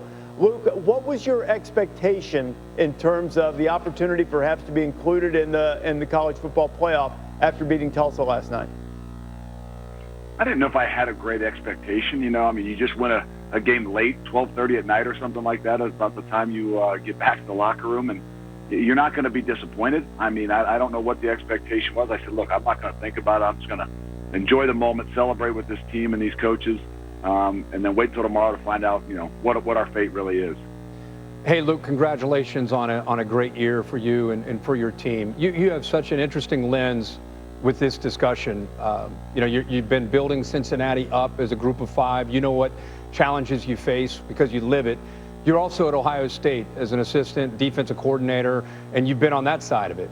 What's your thought on this, the difference between being at a kind of a blue blood, a powerhouse program, versus trying to be at a group of 5 and trying to earn respect? What's the different challenges as you walk through this at Cincinnati? We got to get some backing, like Joey had us today, maybe battling with you, but that's I think the real thing is it's going to be tough. And in order for us to really have had an opportunity, we'd have had to have played, to me, and beaten one of those top 5 teams. Yeah. And that's just a reality behind it. You know, in a different year, we obviously had Nebraska on the schedule this year. Those kinds of things didn't work out. Next year we have Notre Dame and Indiana. So it would obviously be some different opportunities if that was that year. But the reality is it's going to be difficult. Obviously some things could have happened if we had played really, really, really well, and maybe in Ohio State or somebody had gotten beat, that I think that, you know, there would be much more discussion and an opportunity for you maybe to overtake, you know, an A&M or something. But it's going to be difficult to overtake a Clemson and Alabama, you know, Ohio State, somebody that, you know, is very similar in maybe records, even one loss difference than you are. You brought up a good point about scheduling. Would you encourage not only your AD but other coaches that are in a group of 5 to try to get in the non-conference and try to beef it up if you have goals of trying to get in there? Yeah, I mean, scheduling is done so far out. So obviously this is a unique year where people were picking up games where you saw BYU pick up the game with Coastal Carolina and things like that. I know that I had got a couple messages this past week because if something had happened and Tulsa wasn't able to play, people were kind of like, hey man, this could be a great opportunity for you guys if you guys would like to play. So I don't know. It's really difficult. Yes, you've got these lofty expectations and goals, and I think as an AD and as a program, you got to be careful of what you start shooting for. And I don't mean that we aren't all shooting for the championship, but then you throw those games in early, and it's really hard to build your program and build momentum. If you've got Ohio State and Notre Dame in your first 2 games of the season. How is this entire season, understanding it's a bit of an outlier because of the pandemic, what impact has it had on your confidence in the process of how these teams are evaluated? I don't think I ever kind of wavered on what the process is going to be like. I think I've said, not that I talk a whole bunch about it, but I think that the reality is there's the blue blood programs, and even in A&M who could have some gripe maybe at 8-1. The reality is, if they were Ohio State, and I'd been there, like Kirk said, I'd been there when it was the BCS, and every year if we were co-champions in the Big Ten or even runners-up in the Big Ten for some way somehow we were chosen in the BCS every single year, and that has a lot to do with obviously the history and the following and things like that, and until you can maybe kind of build that like Clemson has done in the last 10 years. I wouldn't have said 10 years ago, anybody would have said maybe they were a blue blood program, but what they've done in the last 10 years, it's going to give them the opportunities right now in the way the system is. So what can you prove then in this bowl game against Georgia? Well, I think that, just like for us to be in the discussion, obviously we had to win every game this year, but really for us to be in the discussion, we had to start off in a good position. Tulsa was a really good football team. Yes, they lost to Oklahoma State, but they didn't start off in a good position where they were ranked. So for us, it's a really big deal to obviously finish the season the way we started it, what we wanted to do, to give, again, a little bit of notoriety and understanding that this is a really good football team and a really good league. But I think it also puts you in a position for the following year to start off in a place where you have a chance to maybe reach the top. Because in our league and in a lot of the games that we're going to play, if you're not recognized and noticed at the beginning of the season, it's going to be tough to creep yourself all the way up to the top unless you beat one of those top 2, 3, 4, 5 teams. Luke, it's always great to visit with you. Always appreciate when you come on. Hope you'll always be willing to come back. Luke Fickell, thanks a lot for being with us. Always, man. As long as Joey keeps backing me and us, and I'll continue to come on wherever he is, wherever you are, Reese. All right, my man. All right, good luck. They'll start. How about this? New Year's Day, noon Eastern time. Bearcats going to get 2021 started against Georgia with the Chick-fil-A Peach Bowl. That is Luke Fickell. What a terrific job he's done at Cincinnati. Paul Finebaum is going to join us to weigh in on his thoughts about the process and the results. Nick Saban, Dabo Swinney, Ryan Day, Brian Kelly. Welcome to the College Football Playoff. Christmas trees try so hard. On ABC and ESPN, presented by State Farm. Back on the College Football Playoff Selection Show, let's show you some more bowls coming up, including the Cure Bowl. Liberty against Coastal Carolina. That game was supposed to be played when College Game Day was going to Coastal. Instead, BYU stepped in. Liberty had the COVID problems, and Hugh Freeze's team going to play the Chanticleers. Rushing attack in this game. Malik Willis, the Auburn transfer at quarterback for Liberty, and then the shotgun option and all the issues they give you schematically from Coastal Carolina. What's the over in rushing yards in that game? Yeah, probably 500. Yeah. Hey, by the way, great. I'm happy to see Hugh Freeze and Liberty, but Coastal, another one of those brands you'd like to see him play. One of the big boys. The FBC Mortgage Cure Bowl coming up. The Cheez-It Bowl, Oklahoma State against Miami. That's December 29th, 5:30 Eastern Time on ESPN. Look at Miami. Lost 9 of their last 10 bowls. How they finished the regular season against North Carolina. You would think Manny Diaz would have a motivated team trying to turn that trend. You were struggling to put some good things together about Miami in the booth. Well, yeah. It was a hard day. Yeah, it was a hard day. It's been a hard year. The Valero Alamo Bowl, this feels like an old Big 12 championship game, doesn't it? Where's Chris Sims, right? Colorado. I think he was a quarterback. And there for a while, Colorado was one of the lone undefeated teams left out in the Pac-12, had a pretty good season until they lost in the end. And Texas is one of those teams that it just seems like every year they play some good games and then they look like, what in the world is going on there? They need to finish off their season strong. Also for Tom Herman to continue to have the respect and the momentum for Texas. Jarek Broussard, the running back for Colorado, one of the best players in the country. Probably not a lot of people you never heard of. Yeah, he's unbelievable. Yeah. And 53. Pollock's got 53 on Colorado, too. Oh, Nate Landman. Oh, stud. Throwback, baby. How about this game in Orlando, January 1st on ABC? Auburn, who lost to a Big Ten team in the Outback Bowl last year, against Northwestern. Pat Fitzgerald's team played well in the postseason. Points optional? Hey, man. But I think Northwestern loves these games. Yeah, but I think Northwestern is also one of those teams that earned a lot of respect this season, but how they finish off their year will speak to where they're ranked coming into the next season. Yeah, for sure. Auburn have a permanent head coach by then? Will it be Steve Sarkisian? How would that impact Alabama? Can you imagine if he leaves Alabama? And goes to an Iron If Auburn's smart, they'll do it right now. Wow. Right now. That would be a big hire. Big check. Stroke it. Right. Possibility, and also might be about more than the big check. You never know. Goodyear, let's take a look at today's more-driven player presented by Goodyear, and it is Najee Harris, who just went wild, not only running the ball against Florida, but he was terrific catching the ball. That's where I think his game's changed the most. You know, he's worked so much on his flexibility. He's got lateral quickness, catching the ball out of the backfield. He's complete back at this stage of his career. You know, 5 touchdowns. He set the Alabama record for scoring as Paul Finebaum joins us for scoring touchdowns. Paul, Alabama #1 certainly showed some vulnerability in pass defense. What do you think? Tide's #1, would you rank them as the favorite to win it all, or so much vulnerability that Clemson might be favored to win? Yeah, I think Alabama is going to be favored, Reese, and they really should be. They've had almost a flawless season. It almost ended badly last night, but I think they can withstand that. And, you know, Clemson, not far from being perfect as well. The Boston College game may be the biggest surprise in terms of how they played. But yeah, I think we're heading back toward what we normally get here. Last year was the outlier, but it just seems like Alabama and Clemson all over again.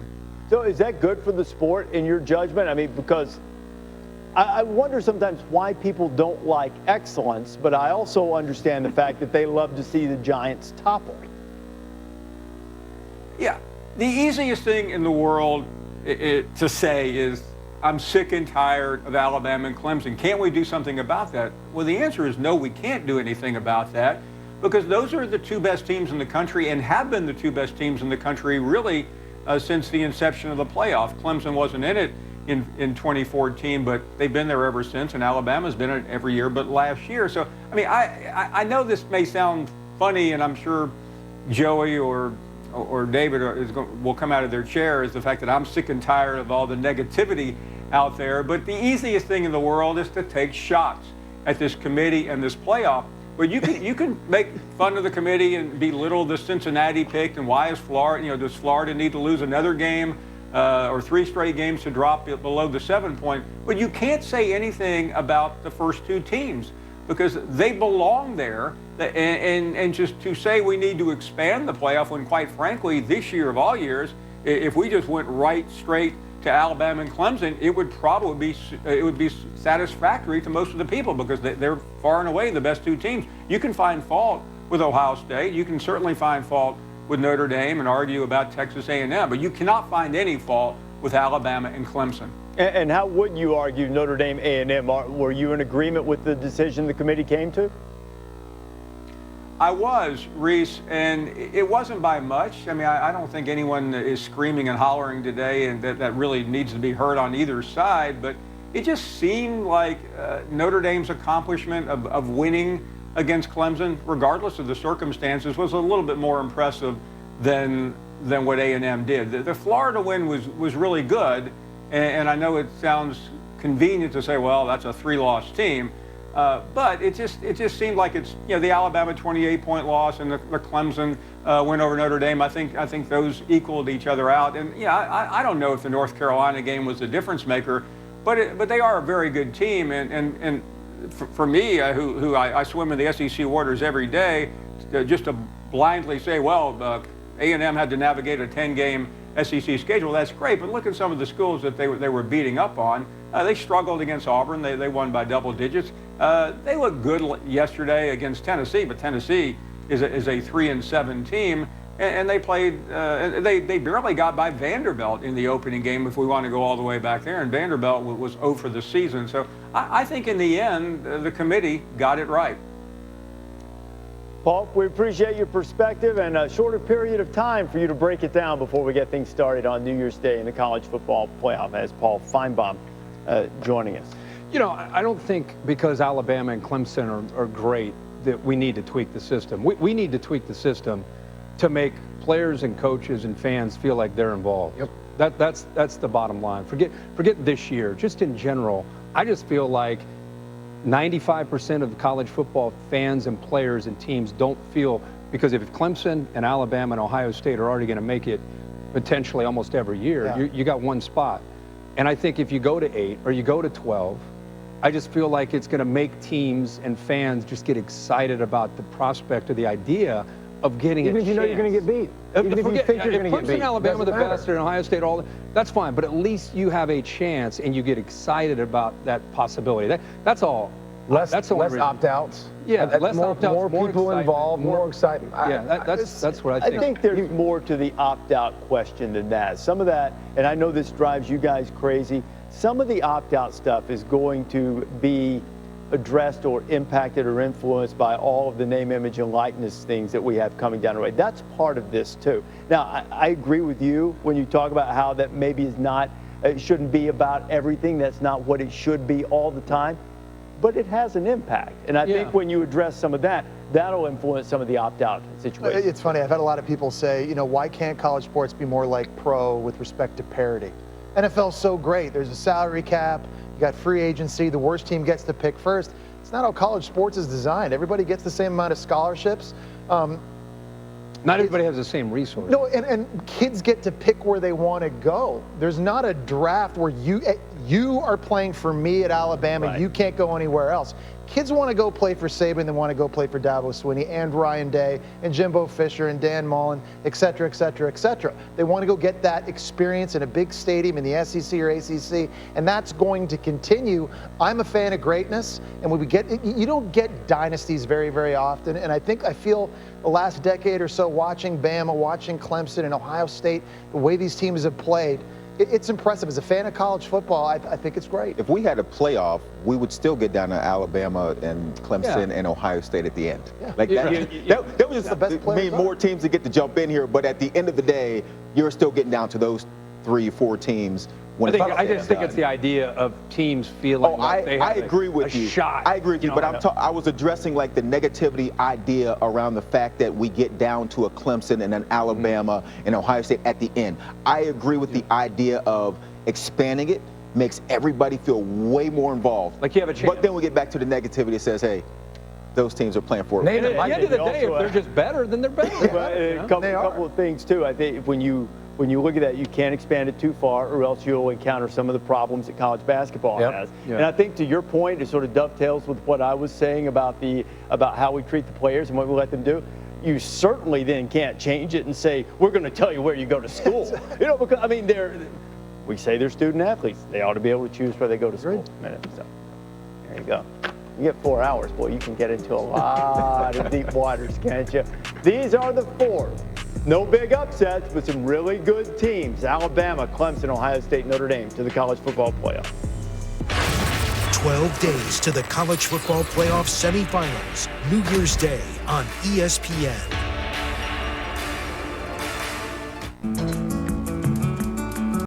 It's sober or slammer. Welcome back to College Football Playoff Selection Show, presented by AT&T 5G. Let's take a look at today's AT&T countdown to the College Football Playoff National Championship. And how about Trey Sermon, the Oklahoma transfer, now starting for Ohio State after yesterday? Yeah, early in the year, it was a concern what are they going to do without J.K. Dobbins, and Master Teague was more of a physical back, and Sermon was still trying to work his way in. Not just yesterday. Last 3 games, he's been different. His quickness has been different. Balance. That boy good. He is really good, and at the right time for Ohio State. 331 yards against that Northwestern defense to lead the Buckeyes to the 22-10 victory and a spot in the college football playoff, which is fairly remarkable that we've even reached this point. Gene Wojciechowski on the Herculean effort that was getting this season together. We will see a lot of things out here today that we're not used to seeing on a college football Saturday. There will be masks. There will be socially distanced sidelines. There has been nothing regular about the 2020 regular season. It isn't normal because there is no normal. You have a bunch of guys miss practice during the week. You know, I think you're going to be a little bit rusty coming out there. This season lurched, it sputtered. That would be called the triple doink. It teetered. Oh boy, we got the sprinklers going off here on the field. Oh my goodness. But somehow, some way, it made it to the next week. Always to the next week. There were opt-outs, but mostly they were all ins. Yo, you guys are a special group. I've said it. Oh, man. You might think it should have never been played and you wouldn't be alone. The SWAC became the first league to announce specific plans for a spring football schedule. There will be no more Ivy League sports played in 2020. But somehow it was played, and it has been amazing. Up goes Devontae. Touchdown. Wow. Notre Dame knocks off #1. The fans storm the field. Amazing in its audacity. Amazing in the sacrifices made by players, coaches, and staffs. And amazing moments. Jared Patterson, his 8th touchdown run of the game. They played to empty big houses, into cardboard cutouts. They played on senior nights without their moms or dads. They played in the fog, in the shoe, and in the swamp where someone threw a shoe all the way to the playoff selection committee. Unsportsmanlike conduct. Throwing the LSU player's shoe 20 yards down the field. Only in 2020 could a team agree to a game on a Wednesday and play a classic on a Saturday. Coastal wins it. There is going to be one heck of a party in Myrtle Beach tonight. History was made during this irregular season. Blue Blood struggled. Glass shattered. Sarah Fuller has become the first woman to score a point in a Power 5 college football game. Rivalries suffered. Underdogs triumphed, including one that played its home games 528 miles from its real home. The Road Warriors of San Jose State turned to Las Vegas. It was a football miracle this season of the surreal. Here's to those who saw it through, and if we're lucky, here's to never seeing it again. It's been remarkable that it's happened, but I do echo what Gene said. Never want to see it again. Like this again, at least like this, but still remarkable effort by so many people just to have the season. So many people, and you think about like the athletic trainers and everybody and all the testing and all the families that had to sacrifice so much, the kids that have to sacrifice so much. So again, it wasn't necessary, but it was awesome. It was awesome to have some normalcy back. It was awesome to cheer. It was weird seeing cardboard cutouts in stadiums and not having noise and the fans that makes such a big part of our show, I know, every week, and such a part of the game. But it was awesome effort, Herculean effort, Reese, and you're leading for game day. We talk about the players and the coaches and the things they go through. You think about the medical staffs and the doctors, some of the people that we know on these staffs and we get a chance to talk to and what they've gone through. Could you imagine being the person that has to go in and tell Coach Saban, hey, we got a positive test, you might not be able to travel to Auburn or something like that? Could you imagine being that person that has to do that? They've been through a lot. I know everyone's sort of looking at the end of this thing saying, yeah, there's the end of that tunnel right there, because this has been one heck of a process. Give a lot of people a lot of credit for getting this done, even though when Big Ten wasn't playing, when the Pac-12 wasn't playing, it's catching a lot of heat. But those people had to make some tough decisions that in the end worked out for everyone. You give the players a lot of credit too. It's tough for 18 to 22-year-olds anyway in a college football season to put the physical stamina and the mental endurance all together. Being a student athlete is obviously very, very difficult. During a pandemic, when you've got to quarantine and stay away from your teammates, stay away from your coaches, you can't see your families. A 12 season is a long season in a regular year, but this year with the season going 16 weeks, now right into the playoffs and bowl games, we've asked a lot of these student athletes and these football players. They've done a fantastic job both physically, mentally, and emotionally. How great is it? What a blessing. December 20th, and we're debating what team should be in the playoff. You know, where we were in July or August, we were debating a lot of other different things outside of the sports world. Right now, we're talking about this team and that team and this quarterback. I mean, we're so fortunate. We've kind of bounced off some guardrails to get here, but we're here, and it's great. And like you guys said, so many different people should be rewarded for that effort. Yeah, that's a great point. I mean, early on, we didn't know if we were going to get to do this. And now we did, and it wasn't always pretty, wasn't smooth, as Gene pointed out.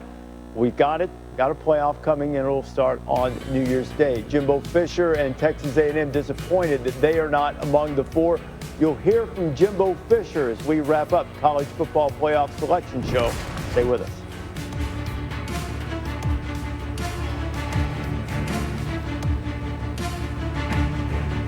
This is the new iPhone 12 Pro.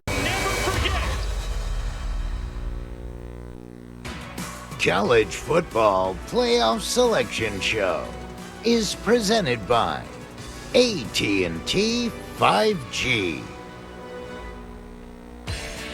Capital One Orange Bowl, this is one of the more entertaining games, we think. January 2nd, 8 o'clock Eastern Time on ESPN. North Carolina against Texas A&M. Aggies disappointed to be left out of the playoff. Chris Budden with Jimbo Fisher a little while ago.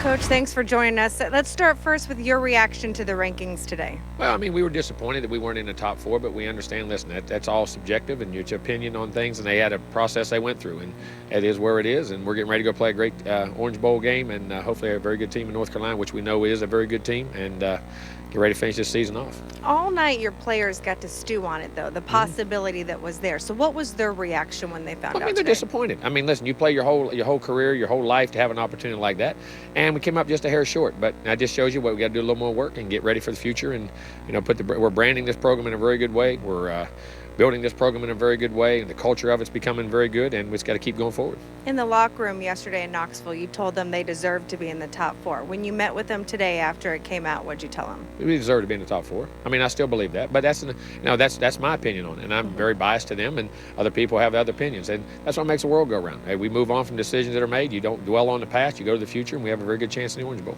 And you still get to go to a New Year's Six Bowl. Can you explain for people that don't understand what it has taken to get here day in and day out for these players to make it to this point? Well, you got to understand how to play with elite company, and as I say, breathe the elite air. There's certain things that go with that have nothing to do with your ability. Have to do with your mindset, your culture, your work ethic, your ability to pay a price, and your ability to be a selfless team and understand not only to play a game, but how to win a game and how to be successful in a game and how to do it during the week so you can do it during Saturdays. And, it's all a process. It's an education process. Our kids have really bought into it. They're doing a great job with it, and our leadership of our team has been awesome. I appreciate it, Coach. Thank you. Thank you very much.